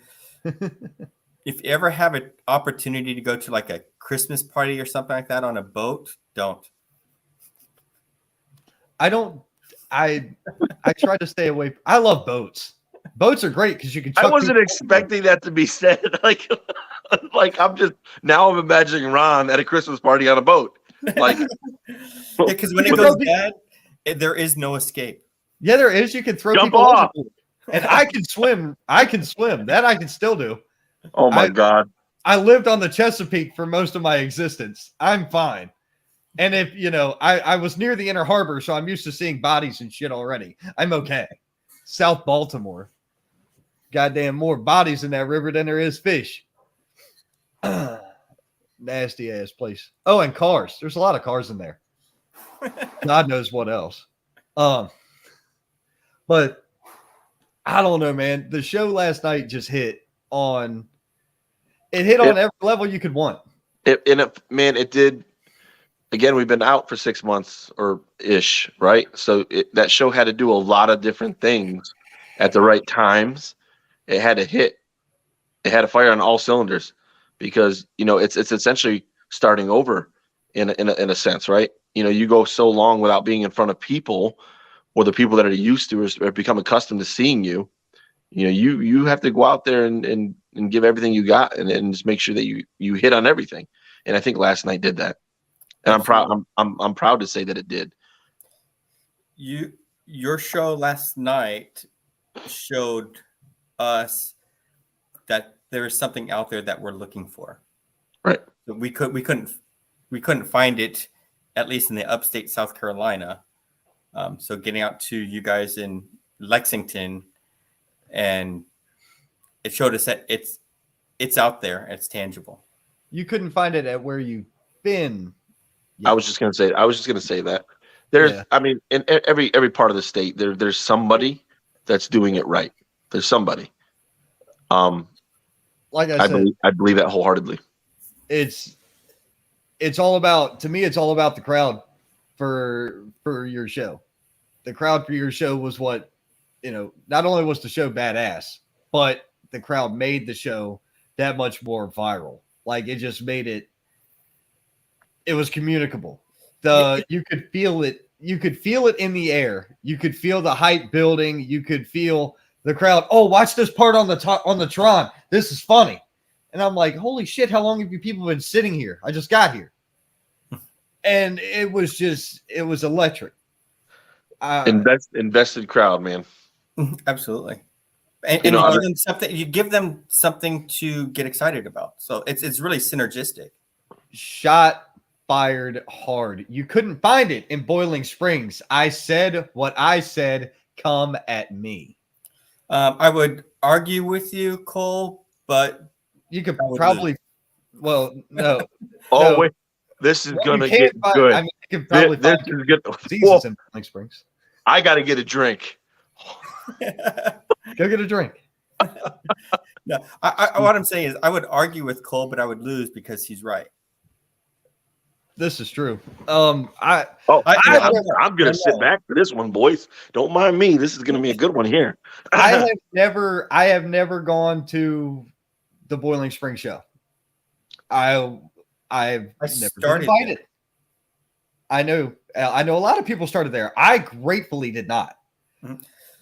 But from the time I walked in, it was like, oh, hey, if this one person ever calls you, lube up. And I'm like, wait, what? Then why the hell am I answering the goddamn phone? I'm not answering the phone. I don't know anything, so I can't say anything. But it's like, have I been warned? Yeah, I've been warned. But does that mean anything to me? I'm always one of those people where until I get screwed over, I don't, it's not that I don't heed your warnings or heed your advice, right. That I still have to be able to present my own judgment. Right. You just go, if you go in there, you have that information to have to put you on a lookout, right? If somebody says this place is great, you're going to go in there with this great attitude, and then you can be surprised if something negative happens. Somebody says, hey, this is shady.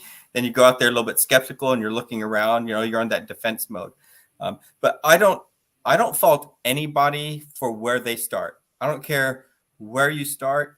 I don't fault you until you have chosen where you're going to stay. Right. I've never even been in the building, so I've driven past it twice. Me neither. I've never been. I don't know anything about it. I don't know how much I want to talk about this, but you're good. So I watched your show, Shane. All right. I watched your show and I see what you got and how fantastic it is.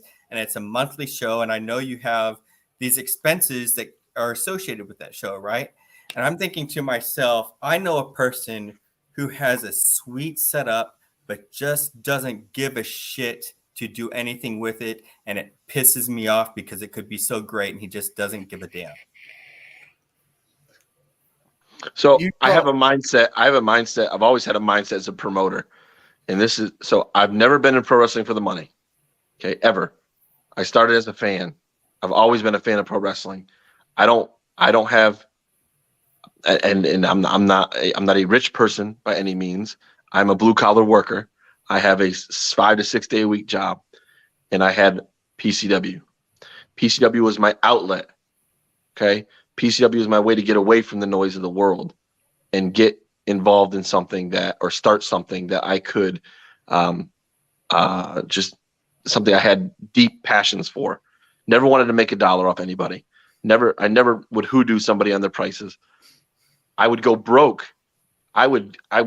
This is a straight shoot.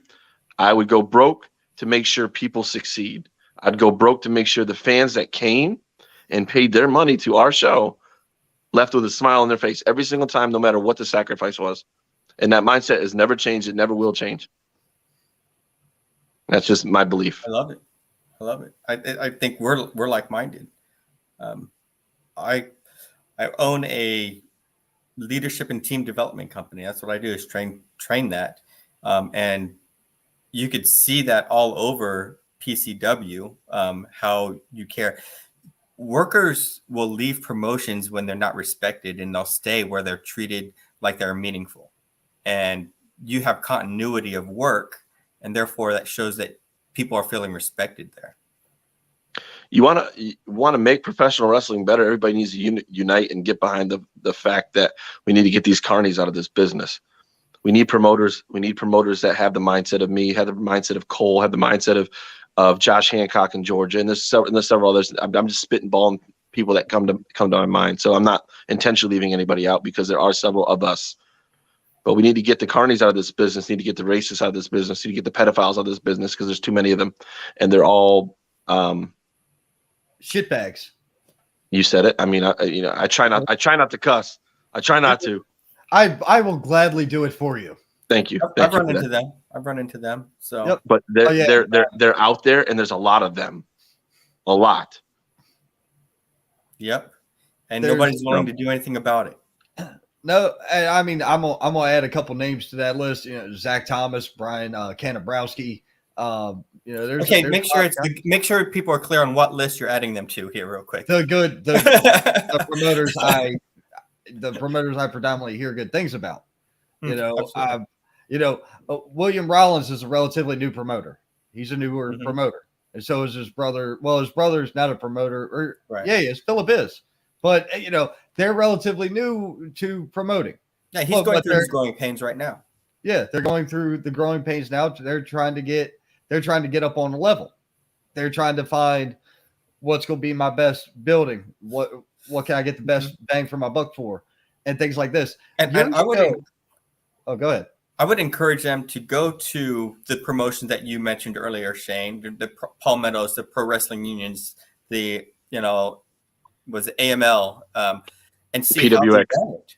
Yeah, see how they run it, and then try to mimic that, because it's successful. It's that next level. It's you could be the biggest fish in a small pond, but that's not where you want to stay. You want to find that new pond. So that's that new pond. Go see what they're doing and learn from it. And too, another good thing about Palmetto Championship Wrestling, we were talking about like being a feeder, right? A feeder to the next level. So Ethan, for example, is a PWX guy, was a PWX guy before PCW. Okay. And he's still heavily involved with PWX, right? So, he came to PCW, and that he has the Palmetto Wrestling Academy, and that feat, and I've seen several times where his students go right into PWX. Right, so it's a feeder. It's cyclical. There's a pathway, right? So, and I always tell the story. About some little known guy by the name of James Drake. Nobody knows who James Drake is. So James Drake was the backbone to PCW at the beginning, and then he got noticed and he was already known, but PWX got a hold of him. And then he went to PWX, and then we know the story from where he went to PWX. It was Evolve, and now it's AEW. There's a path and there's a feeder. So I wouldn't say necessarily that we're more of a feeder straight into WWE or straight into AEW, but the next level, it is PWX because of things they can offer, like from a production standpoint and from the eyes on you standpoint. Right. So it's just, we're all very close. A lot of people think we all hate each other. Well, nothing could be further from the truth.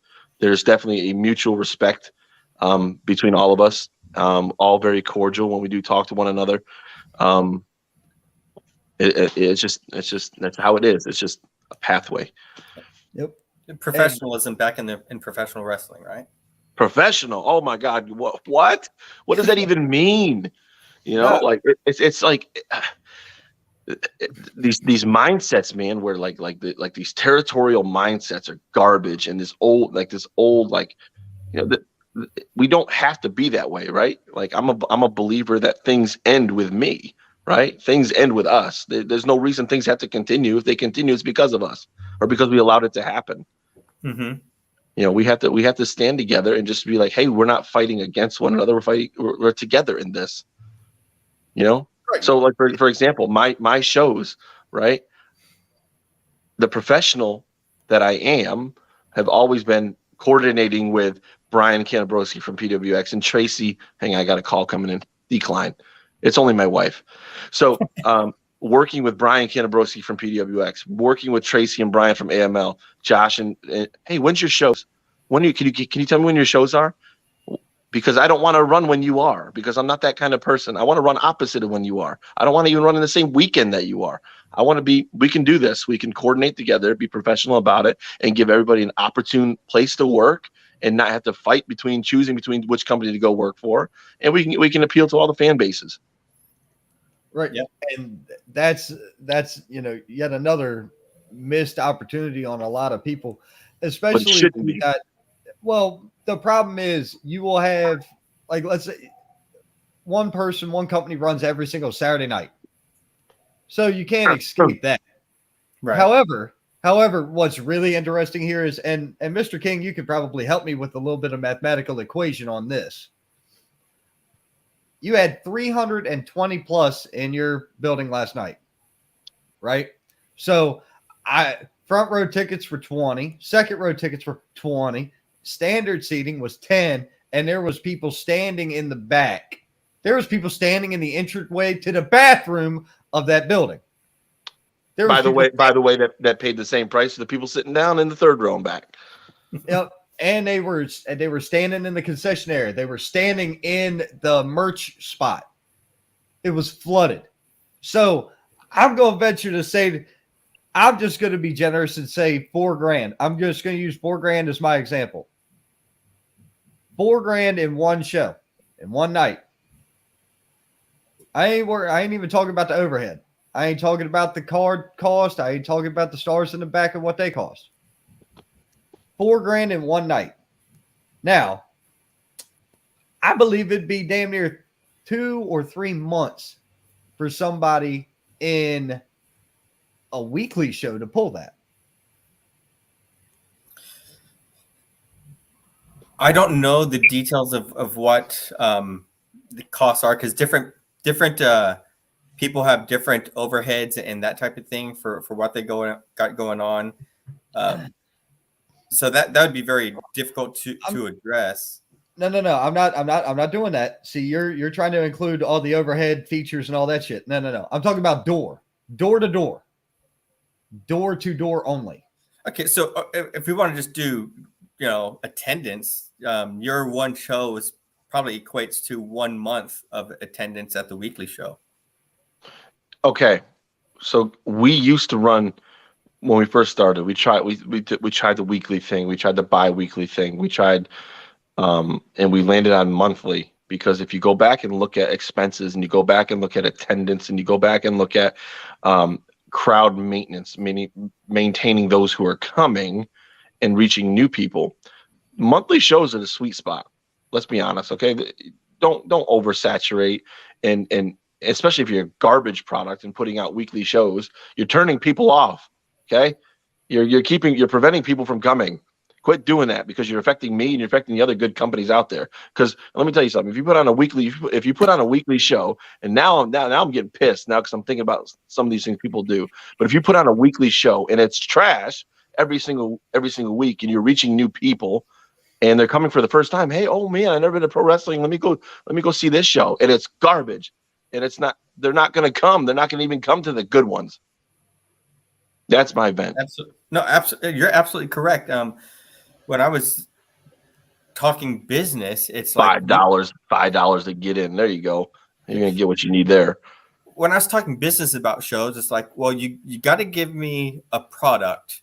All right. I don't want to bring people into your show until your show is worth bringing people into, because when they go in there and they say it's crap, they're never going to give you another shot.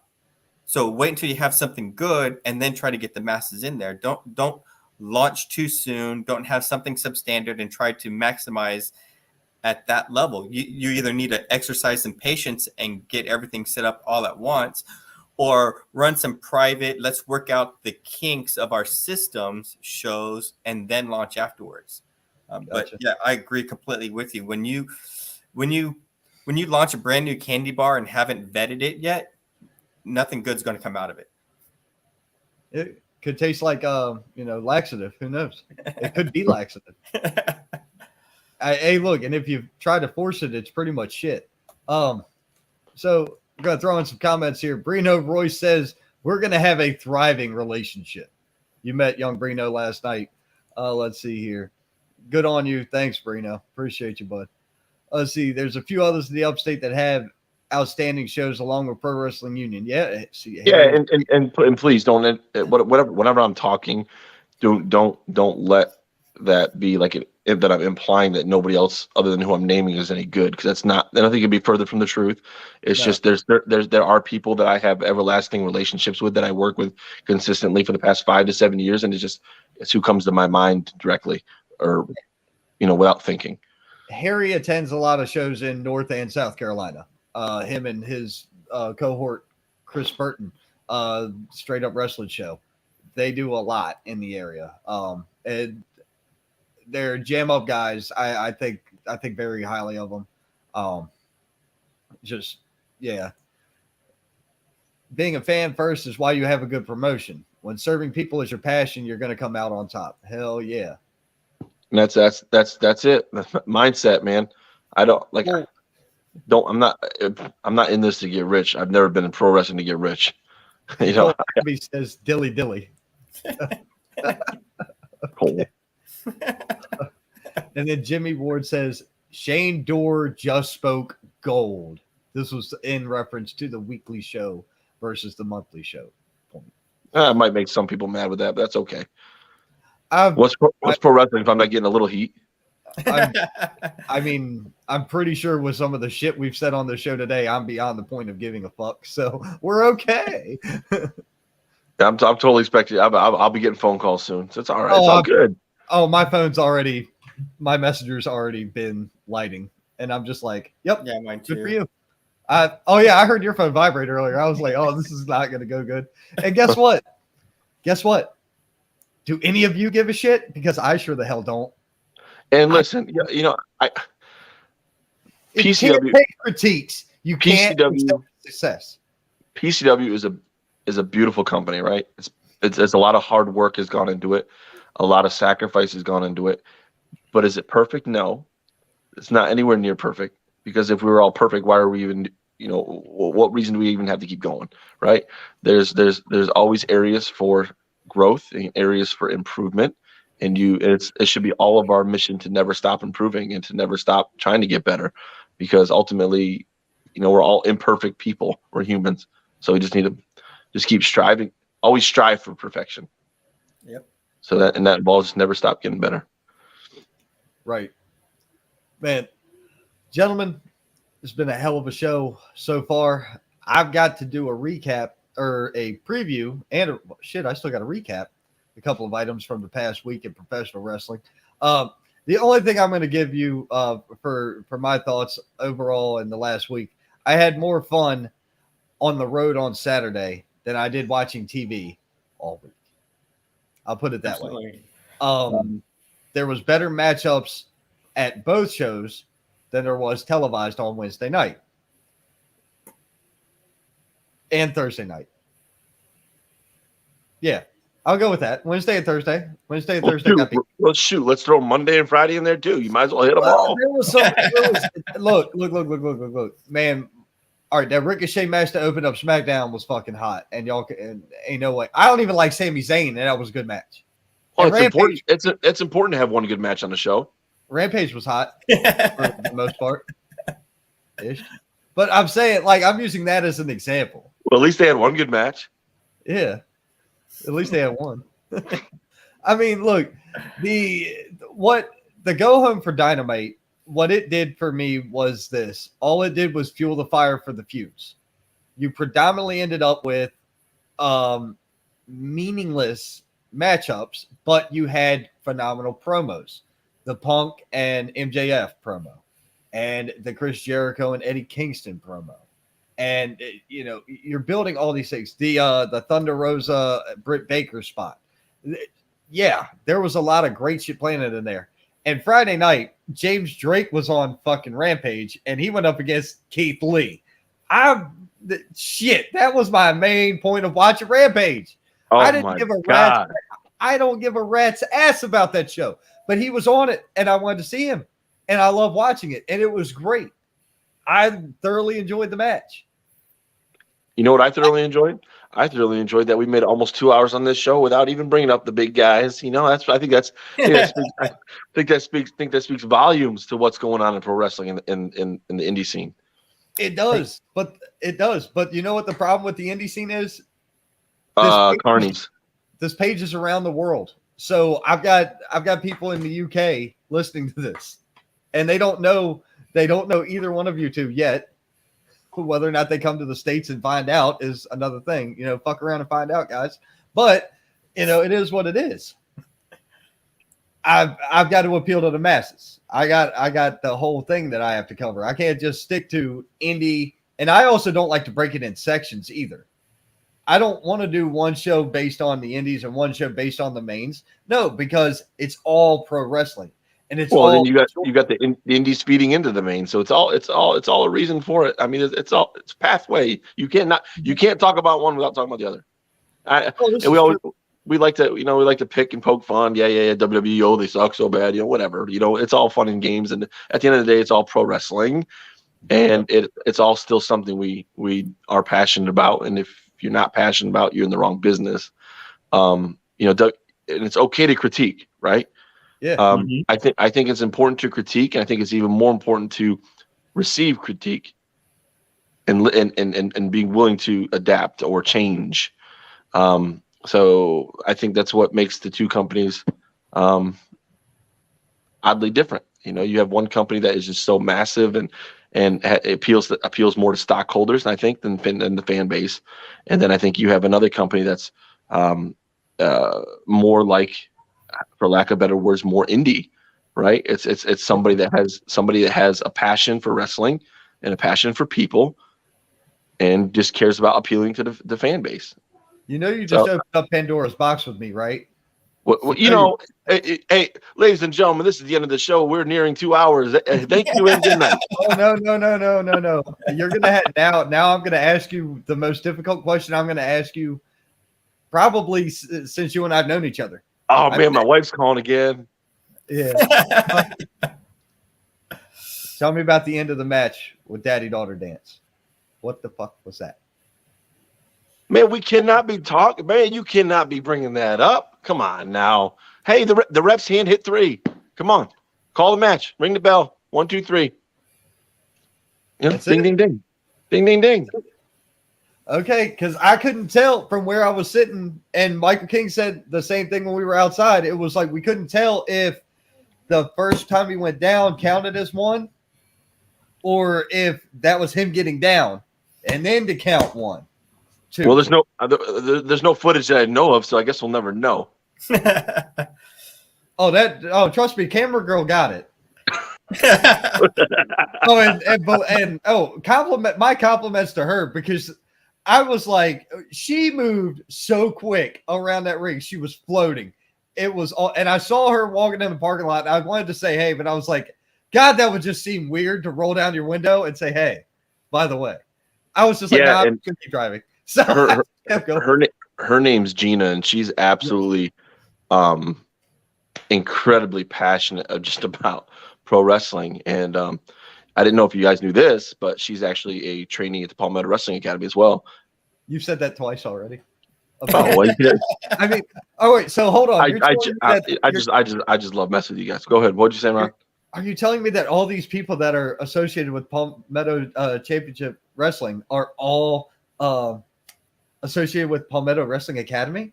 Is that how that goes? All of them? No. Not dude. Yeah, I know. Jesus Christ. It was like all you saw was the training shirts throughout the night. You could tell throughout the crowd who was who. And I was just like, wow. Amazing. Is that and just to see the camaraderie and the teamwork, and what's one of the most impressive things I've ever seen is they're the ones who set up the show. Even the ones that aren't able to wrestle yet, they're the ones that there's 30 of them. They come in there and they set the entire place up, chairs, ring, screen, production, locker room. They set it all up. Absolutely. Just you don't do that unless you know where you are is the right place for you to be, and unless you know that you're going to succeed or get the teaching and the coaching and the institutionalizing that you need. You have happy students at Palmetto Wrestling. Smiling all night. They all smile all night long. And you can't have that. You don't discover that in a shit show. Everybody's down in a shit show, and the trainees were happy, and they're moving with a purpose. And you see the wrestling training carrying over into non-wrestling things. You move with a purpose. Everything has a mission. Be efficient. I was just watching the guy, empty the tote of beers from the leftover beers that didn't sell and transferring them to go back to storage and just moving is just the details. You can see it. Oh my God! Speaking of shit, it's diarrhea. Donnie Ray has jumped in the comment section. All right, I've already said this, but because he's here, I got to say it again. The biggest shitbag heel I've seen in pro wrestling in quite a long time. That piece of trash. Hey, I want to buy that lock of hair. All right. Oh, he wants to. You want to buy Ethan's hair? I do. Hey, look. Hey, Michael. Do you want to bet on Donnie to win? Because I'll bet on Ethan to win in a hair versus hair match. Good cigar. We'll bet a cigar on this. Look at this. It's a little bit unfair because my good man here, Donnie, has significantly nicer hair than Ethan has. Oh no, man! Ethan's got great hair. That's the same cut I used to have when I first started ringing announcing. I rest my case. I see what you did there. Case. I saw that. That was nice. But that dude got ultimate heat last night. Nuclear bag heel I've ever seen. I've never seen somebody walk into a room and be more universally hated than when he was elected president. I mean, that's unfreaking believable. I like his style. He's aggressive. And let's go back. I know we're coming out to you could just because as people get involved here and we talk about different things, we go back to details. That Ethan Case promised that he would never wrestle in PCW again, and him looking at his wife last night as she stood outside the ring, and that moment that there's wrestling is about moments. That's something Ethan Case taught me, is that it's just moments. And that moment when they locked eyes and she gave him that wife thing, that nod of approval, like go kill him. And go kill him. It was so great. Now I could see her face from where I was sitting. Absolutely. It sent a chill right down my entire spine. It was unbelievable. Just going back to what Michael was saying, just about details, man. There's details in everything that we do and everything that we should be doing. And it was just, I could talk about that whole show last night. It was just unbelievable. Yeah, for 3 hours of content, there was just a lot to unpackage in it. And that was the thing. It started hot. It stayed hot. It didn't cool off. In my estimate, it did not cool off. There was one point in time where I was like, it's starting to go. It's starting to go. And it didn't. It was starting to go, but it didn't. There was one point in a match, and I'm not going to pick up on the match or not going to pick out the match and say which one it was. There was one part where it just started to go a little long, just a little long in the tooth, and then it flipped. And when that moment flip hit, it was huge. The crowd erupted when the flip happened. You could probably pick up on which one I'm talking about. But because we've referenced that one match more than one time this evening. There's your hint. But either way, it was a great experience. We're coming back. So and hopefully, anybody out there in the local region who wants to know what they need to be doing, you can see it there. You want to know what a crowd should sound like? You'll find it. Yeah. There's plenty of shows out there that do it, but there's plenty of shows out there where, I like some of the crowds I've been in front of, and they're fired up as hell, even if there's 50, 60, 75 people there, and they're fired up. That's great. That makes for a fun night. So I'm gonna speak a quote and write it down, right? This is a Shane-ism. There's some companies that do it right. There's more that do it wrong. I found the wrong ones. Just remember that. Michael says he found the wrong ones. Find the right ones because they're fewer. They're but that's harder to get into, right? What does it go like? I don't want to be a member of any club that would accept me as a member. Quality over quantity. Quality over quantity. And that's why a lot of companies are actually going to the monthly or even less. It costs a lot of money to put on a hell of a show. And the better your card is, the more money it's going to cost.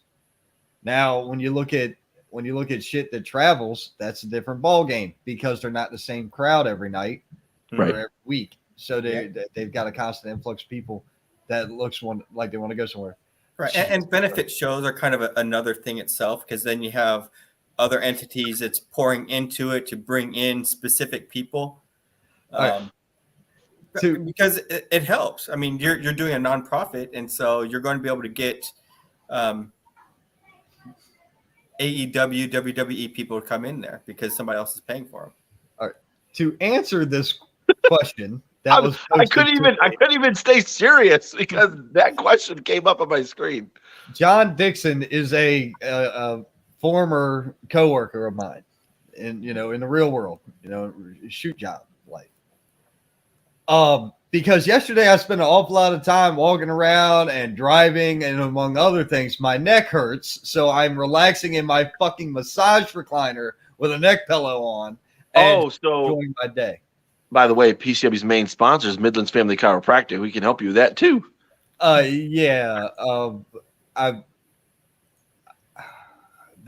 something else. You can't say nothing to that. That was impeccable timing. Stop it. Don't even think about it. That is something else that has to be brought up. Yes, great plug. Phenomenal plug. Yeah, I'll give you that. Phenomenal plug. But that's something else we'll have to talk about. Oh, yeah. That's go ahead and send them an extra invoice, Shane. Yeah. That is not something we can discuss on air. Perfect. Okay. Jesus Christ. No, y'all gonna get me sued. I mean, damn. What is life? What the shit? Goddamn Carney Matrix bullshit that I get sucked in. Man. Oh man, he said he's heading back to work. Be good, Pippin. Check the show out. It's like 4 or 5 hours long most weekends. Plenty of time to catch me on YouTube, Facebook. God damn, I need to relaunch MySpace so I can get more viewers. Shit. Oh my God. Why hasn't anybody done that? I'm gonna be serious. I'm gonna ask y'all a question. Think about this legitimately and logistically. If people are so pissy about Facebook and the fact checkers and all this other censorship bullshit, why didn't they just go relaunch MySpace? Oh, because Facebook's easy. That's why. Because nobody wants to do shit if it's hard. They want to do shit if it's easy. That's my answer. But what do you guys think? Oh. Google and Facebook rules the world. If you try to do something new and Google wasn't getting money out of it, they just shut it down. Google, Facebook, and Amazon. That's your big three, brother. The unholy trinity. Yeah, I mean, like there's no combating these social media giants. I don't care who you are. I don't care if you're a former president of the United States. There's no combating these people. They are our reason for everything. They are the reason we're able to grow, the reason we're able to promote. And I'm sorry, they're not listening into your phone. They're not hacking you. Come on. Social media is. Stop, Ron. Just stop. Okay. Stop, you conspiracy theorist. Motherfucker, do you know what's underground in Fort Meade? Here we go. You ain't been to Fort Meade, have you? You drove past that bitch on 95, but that's it. God. Anyway, keep going. I'm not saying a dang thing no more. I'm done. I'm just saying people need to stop worrying about the social media, man. Social media is we would not as a where we are in our civilization. We are where we are because of social media. Okay, my 2-year-old daughter can operate a tablet better than me. She can operate YouTube better than me. I mean, it's you have to grow up with it and being able to take it and advance with it. So I mean, Twitter, whatever your form of social media is. Use it to what it's designed for, and use it to your full advantage. Oh yeah, and Mr. Zuckerberg, just in case you're listening, yeah, I've got you on 3 Facebook pages, Twitter, Twitch, and YouTube right now, so we're good. See? I'm spreading the wealth, you know. I'm lining your pocket. Yeah, there you go. Trying to make sure you get your ends. But yeah, dude, man, I wear my heart on my sleeve, and my facial expressions will tell you if I think you're full of shit. So that's just how I roll. But it's the fun of what we do. I think that makes the difference. Shane, I'm interested to see you with a microphone in your hand. Ooh, I want to see how that goes. So I think you'll have a good time with that one. I like to talk. That I know. Michael King, I've seen him on the microphone. It's fun as shit. And like I told you last night, he's a person who actually listens. So some people that we've dealt with, man, that's on them for not. But, and I'm not even in a position to give people advice. I'm not. I was merely looking out for the talent of the show that night. My last show, my last show in Boiling Springs, on the microphone in front of the crowd, a baby face was giving me crap like he was a heel. And, brought up the whole China thing because I'm Asian. And so I yelled into the microphone. I was like, you know what? If I want any lip from you, I'll rattle my zipper. Yeah, well, I mean, I always told people if I wanted any comeback from you, I'd take it off your lips. But that's a whole nother ballgame there. Oh, hey, did you hear the Jeep comment earlier? I'm pretty sure we've nailed everybody to the cross today. We have crucified so many people. It goes back to, man, there's a way to get heat, and there's a way to not get heat, right? There is such a thing as bad heat, believe it or not. That is something I've always believed in, and there's just certain things you don't say. You don't even and there you go. That's why they're there. You know, that there you have it. Okay, because I can tell you the beliefs of a promoter, the beliefs, the way somebody truly is that runs a company is reflective in their product. Right? If it's not, they would not allow it to happen or allow it to be said. So that tells me that is who that person is. And that tells me all I need to know about that person, regardless if I've ever met you or not, ever stepped foot in your building or not, or if I even talked to you. That tells me everything I need to know about that person. And that tells me everything why I'll never do business with that person. Well, like I said before, man, wrestling's for everybody. I have talked to Michael King at 2:00 in the morning, pissed off can be over racial epithets and insulting a special needs person. Yeah.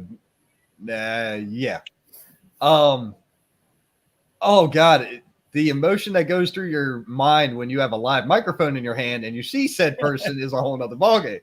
But thankfully I didn't get fired, so I'm good. But there's a lot of shit in this industry, but there's also a lot of great things in this industry. And thank God we do our best to surround ourselves with like-minded people who want to see shit grow, succeed, and do better. I don't want anybody to fail. I want everybody to do good. And I tell you why. Because the more people that say, oh man, did you go see this show? No, I haven't. Well, now you got more people interested to go see it. And the more people, oh, well, since you went to that show, you need to come to this show with me. I'm a this guy. I'm a that guy. I'm a that company person. I'm a this company person. Now your fans are just going to grow exponentially. Mm-hmm. And I believe that that's what happens under the helm of guys like, you have mentioned your work with PWX, right? PWX? Yes, PWX. You've mentioned Cole. You've mentioned Uprise or 3 Count or whoever, Kanabrowski and Zach Thomas, Patriotic. We've mentioned all these guys, and you see a lot more coming good out of their shows than you do the negative bullshit that's getting shoved to the back of the line. And that's what's ultimately going to happen. The better we do together, the better we continue to succeed and put on the best shows that we can that really pique people's interest in professional wrestling. Or what I find more important is getting people that say they don't like wrestling. I want you at my show, right? You tell me you don't like pro wrestling. I want you at my show. So that goes to every single viewer that ever views on one of these shows. Anybody that's never been to pro wrestling or says they don't like it, come to PCW, because we will make you a fan, period. And that's what it's about, appealing to the people that say they're not interested. Because at the end of the day, you'll be interested, because a good pro wrestling show is like a movie, and it makes you feel some kind of way, emotional roller coaster. You can be sad, happy, you'll cry, you'll be mad, you'll feel everything at one good show. You will get it's a roller coaster, and that's the way it should be done. And the better that we all continue to do individually and collectively together, we will drown out the noise that is the garbage. 100%. Gentlemen, I have taken up more than enough of your time on this wonderful, beautiful Sunday. And I greatly appreciate both of you coming in and talking about the shows of yesterday and last night in particular. Shane, you did a wonderful job with the show.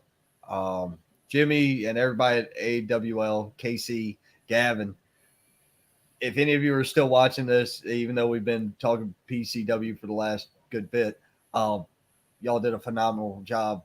Opening show, debut show was killer. It really was. It was a great time for anybody, for any show that was as good as it gets down here. And for that to be your starting point is nothing short of extraordinary. Shane, for last night to be your return and to go off as well as it went, nothing short of extraordinary. I can't wait to see what the future holds. Definitely. And it's definitely, I got to give thanks where it's due.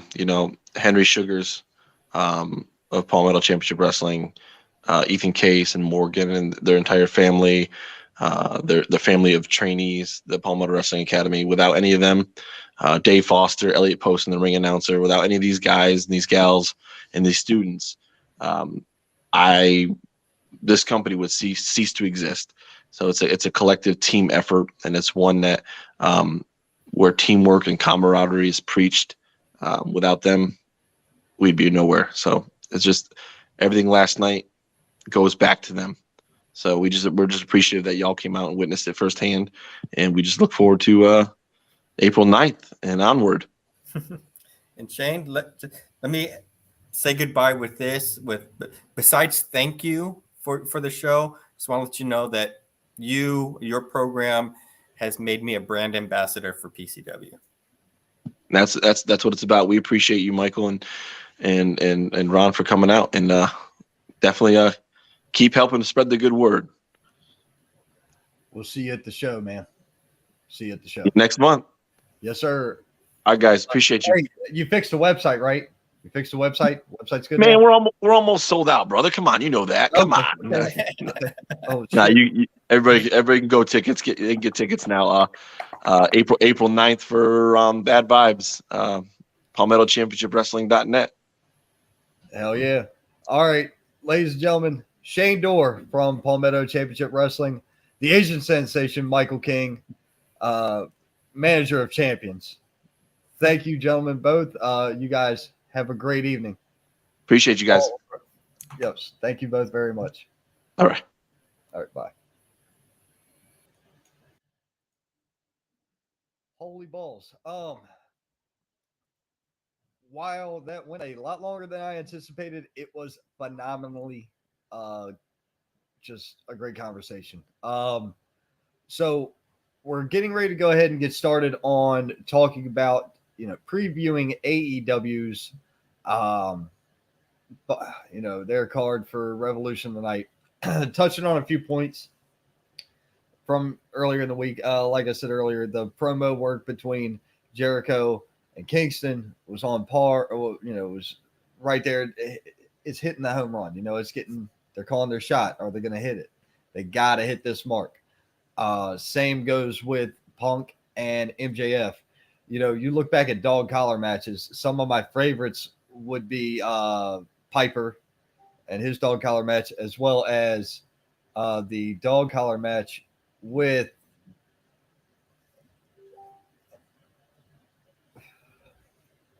and to answer the most recent message I just got, that should have been brought up either earlier today when we were on the phone or yesterday. My bad. Do you want to come on? Here, I don't give a fuck. Here. Out here painting and listening. Okay, well, if you're out there painting, well, it is what it is, man. Look, that should have been brought up before. I can only do so much, brother. I can only do so much. I can't keep up with everybody and everything. I try like hell. But look, back to the AEW Revolution statements. You know, a lot of people are giving a lot of shit. Monday Night Raw had its hits. It had its misses. NXT, same thing. AEW, same thing. They all have their hits and misses. They're all great variety shows. That's kind of the best point of how to describe professional wrestling in general. I enjoy just watching and enjoying wrestling. I love being involved. Don't get me wrong. It's one of my favorite things to do is being involved, especially, ring announcer or, just in the back, hanging out, talking with talent or whatever the case may be. Whether or not I give people advice is suspect because I was never an in-ring performer. However, I can see things that you can't see when you're in the ring. I can see it from outside the ring. And that's, perception is everything. It's comprehension. It's how you see the world in a different light. But, checking in with this AEW card from the night, on the pre-show, you've got Hook and QT Marshall. Hook's going to win. Okay. Legit Layla Hirsch and Chris Statlander. I really would prefer to see Legit Layla win, but I don't see that happening. So more than likely Statlander will win that. House of Pain versus Death Triangle with Eric Redbeard. Okay. That can really go either direction, but because Redbeard's going to be in it, I have a feeling that Eric Redbeard's going to be causing that one to be won. Now, laying out the actual card, you have the AHFO, which is Andrade El Idolo, Matt Hardy and Isaiah Cassidy versus Darby Allin, Sting, and Sammy Guevara in a 6-man tag tornado match. That should have been on Rampage, and the title match should have been on the pay-per-view, my opinion. But okay. I got no dog in this fight. So I'll say the good guys win, Darby Allin, Sting, and Sammy, which will then result in the complete dismemberment and dismantleization of the AHFO, the Andrade Hardy Family Office. John Moxley versus Bryan Danielson. I have a feeling Moxley's going to take this, but it's going to be – this has all the makings of being match of the night. Jade Cargill versus Tay Conti. This is a big one for AEW. A decision has to be made here. And the decision needs to be, are you going to give Jade more room to run and give her – not necessarily give her chances because she's got the belt. I mean, she's got great chances here. Are you going to continue her push, or is it time that you reeled her back a little bit? That's kind of where I feel this match is. It could, my opinion, this could go either way. Chris Jericho and Eddie Kingston. Jericho doesn't need to win. Kingston does. Will he is another ball game. In all honesty, giving Chris Jericho's position in this company, I think Chris Jericho gets to call the shot here. And if he goes out there and he feel like Eddie Kingston's sucking up the place, he's not going to let him go over. He's going to be like, change finish right here. Whether that's true or not, that's another ball game. But if you wanted me to put my opinion on it, there it is. I would prefer to see Kingston win, but I also see Eddie Kingston as a viable champion for that company, especially right now.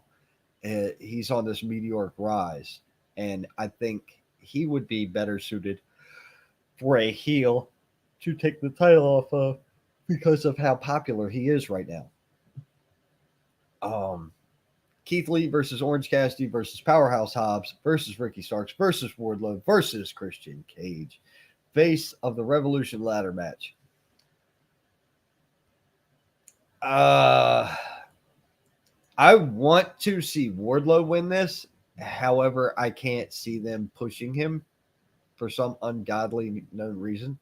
So, I mean, I guess it's going to be Keith Lee because Christian Cage was the face of the Revolution 20 years ago in 2002 in ladder matches, not in 2022 in ladder matches. So, Britt Baker versus Thunder Rosa.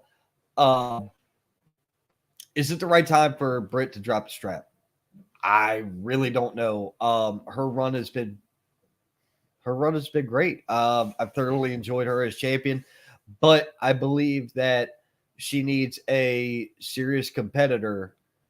Thunder Rosa's over, and Thunder Rosa's a great wrestler. That's not at all what I'm talking about when I say this. I more so mean a really fantastic in-ring performer, like a Serena Deeb. I think that that's what cements her, makes her concrete to just how good she is.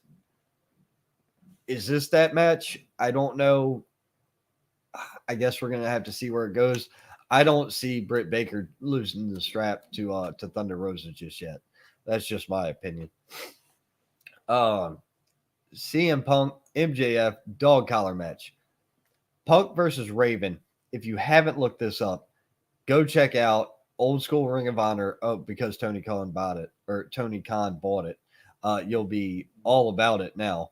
But if you didn't watch CM Punk versus Raven in a dog collar match, that's the shit from Ring of Honor that made me love Ring of Honor. Raven is underrated as hell. I really highly believe that Raven has a very great mind for the business. No matter how blown out of his mind he is now, is a whole nother ballgame. But he was a phenomenal worker back in the day. He's got a great mind for the business, and psychology is his life. Quote the Raven Nevermore, motherfucker. That's just how I feel about him, man. I've always liked Raven, and I'm a big fan of Punk. I believe Punk is going to win this match, which sets up for the rubber match down the road. And maybe they do something interesting, like put the number one contendership is on the line for that. Moving forward into the main event of the evening, you have Hangman Adam Page versus Adam Cole for the AEW World Title.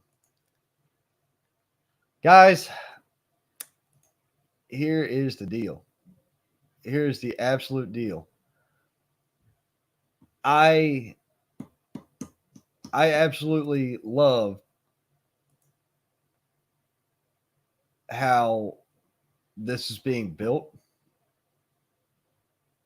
And I absolutely enjoy watching Adam Cole wrestle. This is difficult for me to get out there because of the way it is. This doesn't have a big fight feel to me. I don't feel like this is the unstoppable force versus the immovable object for the world title.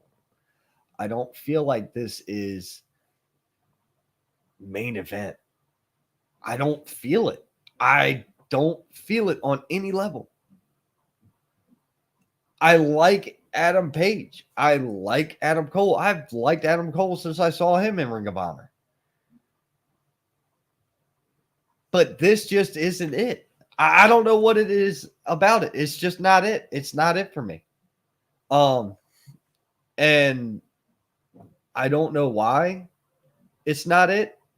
But this ain't it. It ain't hitting on shit to me. You know, this main event is the one thing that I really feel is not going to do what's there for me. So just for fun, ladies and gentlemen, I was just sent a video clip from last night, and I'm going to bring up this portion of this show from last night real quick. We're gonna do this and see how it works. All right, here we go. Now, ladies and gentlemen, please direct your attention to what transpires here. Legos. Ouch. Thank God Donnie Ray got his ass handed to him. Through the door. To the win. And that, folks, was the shit. That was what was up. Let me get rid of this screen share. Back to just me. Awesome. Man, that moment was just a hit. Just a hit. I freaking loved it. I'm gonna mute this tab. Thank you, Shane, for sending that to me. I greatly appreciate it. That was badass. I sent out 2 invites for other people that were supposed to join the show. It is what it is. Shit. Let's see. One person saying, give me 10 minutes. And the other person hasn't responded. HBT states that that's a bad matchup for the world titles in America's second best wrestling company. I agree, man. But, you know, we spoke to this the other night. They don't have anywhere. They booked themselves into a corner with this, in my book. I thoroughly think that the guys like Andrade and Miro and, you know, some of the Wardlow, Powerhouse Hobbs, I really think that these guys should be up there pushing for world title gold instead of Adam Cole. That's not taking anything away from Adam Cole. He's a phenomenal wrestler. He's a great wrestler. But Andrade's been there for a year now. Ain't done shit. Miro's been there for a while. He was TNT champion for a while, the most imposing one, or at least since Brody Lee, in my book. And I thoroughly enjoyed watching him. But why aren't they going for the world title? And what really sets that off is all these fans around the world were saying, you know, Vince doesn't know what to do with these guys. They should be world champions. Oh, okay. Well, here, I let them go. They're gone. So now you're going to tell me they should be world champions again, but because they're not, you know, now it doesn't matter because they're not with Vince no more. Now because they're with another company, it's okay that they're not world champions. Hey, you know, hold on. Your bias is calling me. Give me a break. Folks, you can't convince me different because you're not wrong, or I'm not wrong. We just had a interesting question. Larry, I don't know how to pronounce your last name, and I don't want to call you Larry Fucks. But what is your thought on Tony Khan buying Ring of Honor, and what direction do you see him taking it? All right. He bought a great video library that's going to be marketable for a streaming service. That's it. That's what I see. That is exactly what I see. 100% what I see. He brought their ring. What are you going to do with it? You already got rings. Do you need spares? You're a millionaire, billionaire. You should have spares. You should have parts. Production equipment. You probably already own nicer shit than everything they had. Wrestlers, they were already free to do whatever the hell they wanted to. Did you buy out contracts? Do you have any existing contracts? He bought a great video library, but it wasn't. Was it worth what he paid for it? I have no idea. Beauty's in the eye of the beholder. You could say that, this drink is worth way more than I paid for it because of how good it is and the content within it.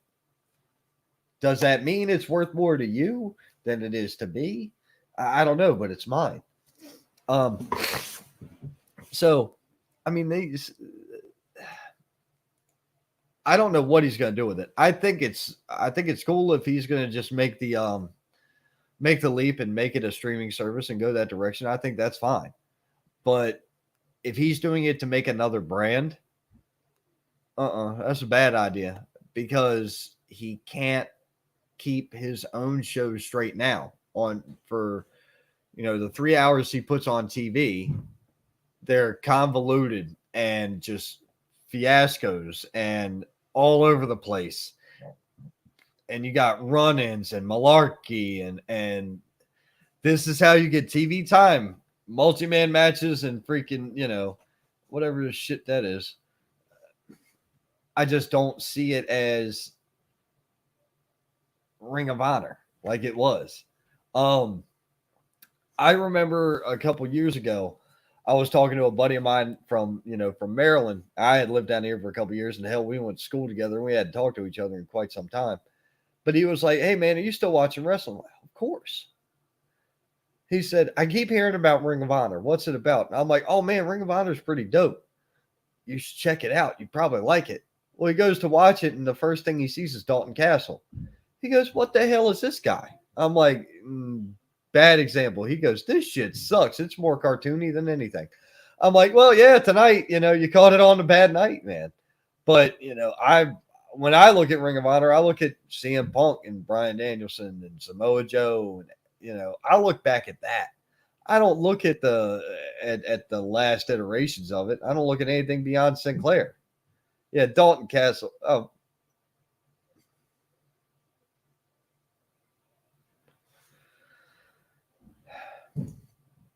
Brino. Oh, okay. Those are jackasses. Got you. Those are jackasses. Now I understand. Okay. Yeah. He is a 3-time jackass. That's all he is. So he's a jackass, triple jackass. Got it. Perfect. Because that ain't a goat. Because he ain't a goat. No, sir. Are you going to call me a bitch? You got a fucking pair on you, Jack. I'll embarrass that ass on the microphone, boy. Don't try me. Damn. Dalton Castle was not that good in the ring. He was the drizzling shits on a microphone.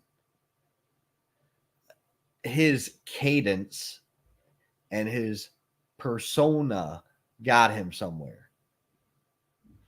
That's it. Don't kid yourself. Please. I'm going to go ahead and put it like this. Sami Zayn is better on all sides of the ball as Sami Zayn or as El Generico than Dalton Castle ever was in his wildest dreams. And hey, to borrow a line from my good friend Scott Larson, that's the hashtag truth. Okay? So I don't play that shit. I ain't into Dalton Castle.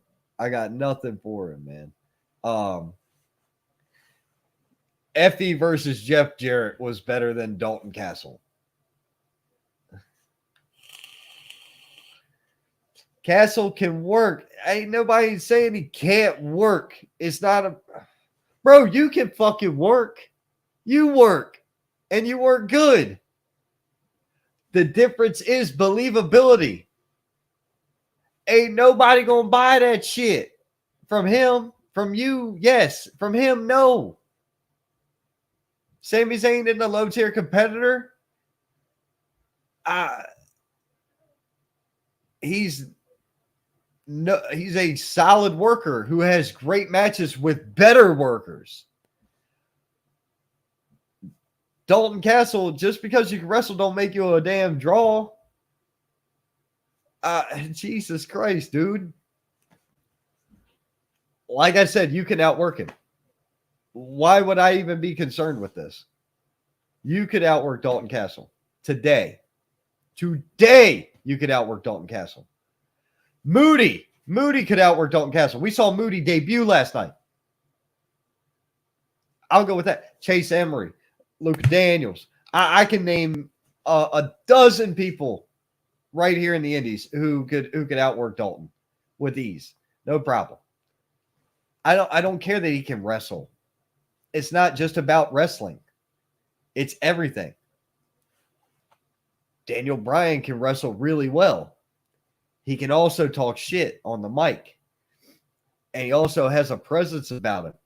And he knows psychology and delivery, timing. All these things make the match, dude. It's not just one trick. And people, that's why wrestling's a variety show. There's got to be spots that hit the chord for somebody. It doesn't have to hit every chord for everybody. But if your match misses on all sides of the ball, that's a problem. It ain't just your opponent, it's the whole thing. If the whole thing doesn't click, one match can ruin one match. One match to a lot of people can ruin a whole card. Luckily for me, I don't have that problem. I got it set up to where when I see John Matthews, okay, I've seen John Matthews wrestle 3 different occasions now in person. All right. His first match, I was like, 4, because he wrestled twice the first night I saw him. I saw him wrestle his first match. I was like, okay, I can see where there's the kid's got some shit to him. All right. And he was in the Battle Royal, and that was a damn just festival of what the happened. It was insanity. It was, it was chaos. It was great. I like good chaos shit. Good chaos. There's chaotic neutral and chaotic good. But then I saw him again down here in South Carolina, and I was like, dude, yeah, that was way all right then, And then I saw him over the weekend, and a little bit different scenario, but it's one of those things where I have never seen a Dalton Castle match that I enjoyed. And on the matches I've seen with Sami Zayn, did I enjoy it because of Sami Zayn, or did I enjoy it because of his opponent? That's a whole nother thing. I didn't like Dalton Castle, man. I like David Arquette better than I do Dalton Castle. There you go. That'll give me more heat than anybody in the industry today. David Arquette loves this business. Whether people like him or not, I don't give a shit. The guy loves wrestling, and you can see it. And that's what makes a difference, is a passion for the industry and the business. It's so much better to me that he does that. But let's see here. Looking at more Ring of Honor, you've got, guys like Kazarian and Christopher Daniels and so many other people that rode those roads and ran them ropes. It was just a lot to it. A lot of great talent came out of Ring of Honor, especially early on. Lately it's, here or there. Yeah. You get Roxy. We get Roxy in WWE. I'm really excited to see what she does going down to NXT. I think she's going to be badass. Now, because Tony Khan bought Ring of Honor, I wonder if that includes the Briscoes So is this how we're going to end up getting Briscoes versus FTR? Because now we're okay with that. But what else did you get? I'd have to see the particulars on the deal, to be honest with you, to know what he got and how well it went. But we're coming up on damn near a 3-hour show.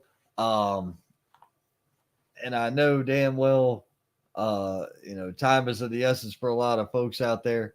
I just want to go ahead and put it out there like this. I'm excited to watch the pre-show for AEW. And I'm interested in seeing the show because there's a couple of characters I'm invested in and I want to see how they perform. However, my bar for wrestling in the last 24 hours has been set pretty goddamn high. So, it's going to be hard for them to really shove me into another level of enjoyment after yesterday.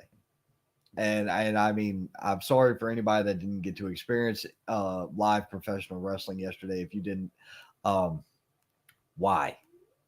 Are there not indie shows in your area? Go support local indie wrestling. As my good friend Bill Hazelwood always says, you are 5 feet away from the ring and 10 feet away from the violence. And it means everything. The guys that you support in the indies today can be on TV in a couple of years. Look at JD Drake. I saw him in 19. He's on AEW today. Look at Lodi. Lodi was on TV 20 years ago. I saw him in 19. Gunner. Gunner and I are still working out the logistics of when he's going to be available. I was aiming for the 20th. Unfortunately, he's not available that weekend.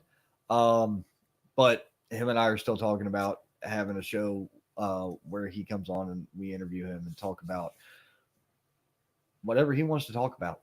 Realistically, I've got no precursor, no plans for that show at all. I have no agendas on anything I ever do, any goddamn way. I like to do this by the seat of my pants and be just as surprised as every one of you viewers out there at what the hell comes out of my mouth, because that's the way it goes. Too many people out there go in with agendas. And you saw my little scratch pad. I'll tell you guys legitimately, if you can see this clearly, look, I just wrote sloppily, reverse Kimura lock, trouble in paradise, and ref stoppage. I literally just took notes on the things that I thought were important from that match sitting in the crowd.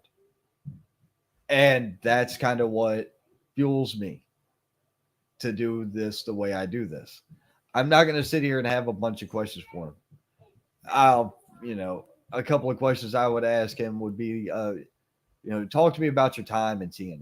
Talk to me about your time in NXT. Talk to me about your time in the WWE.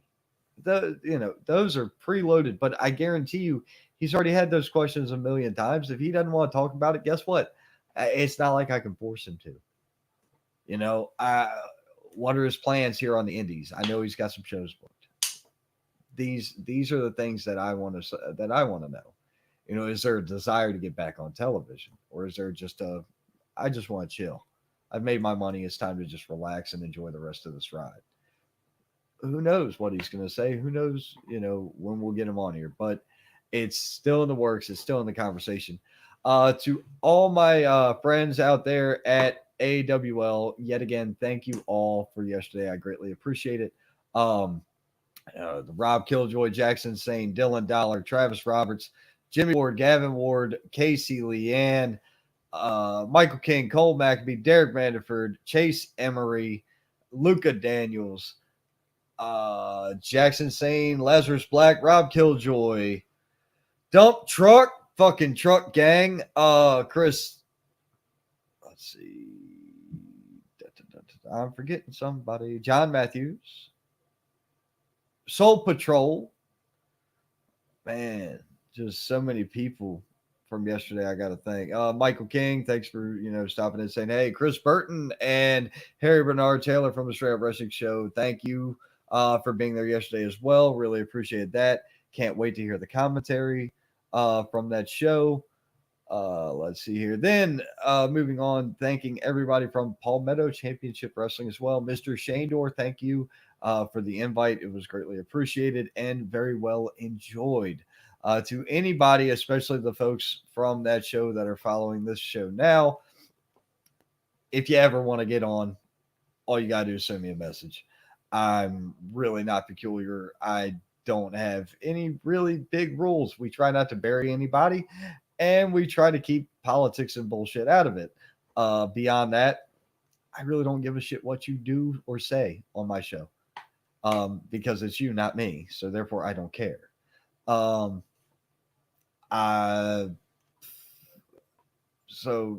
to Ethan Case, the heart that you pour into that shows, and it's almost as though people out there get to take a piece of you with them every time they attend and leave a show, which is really special.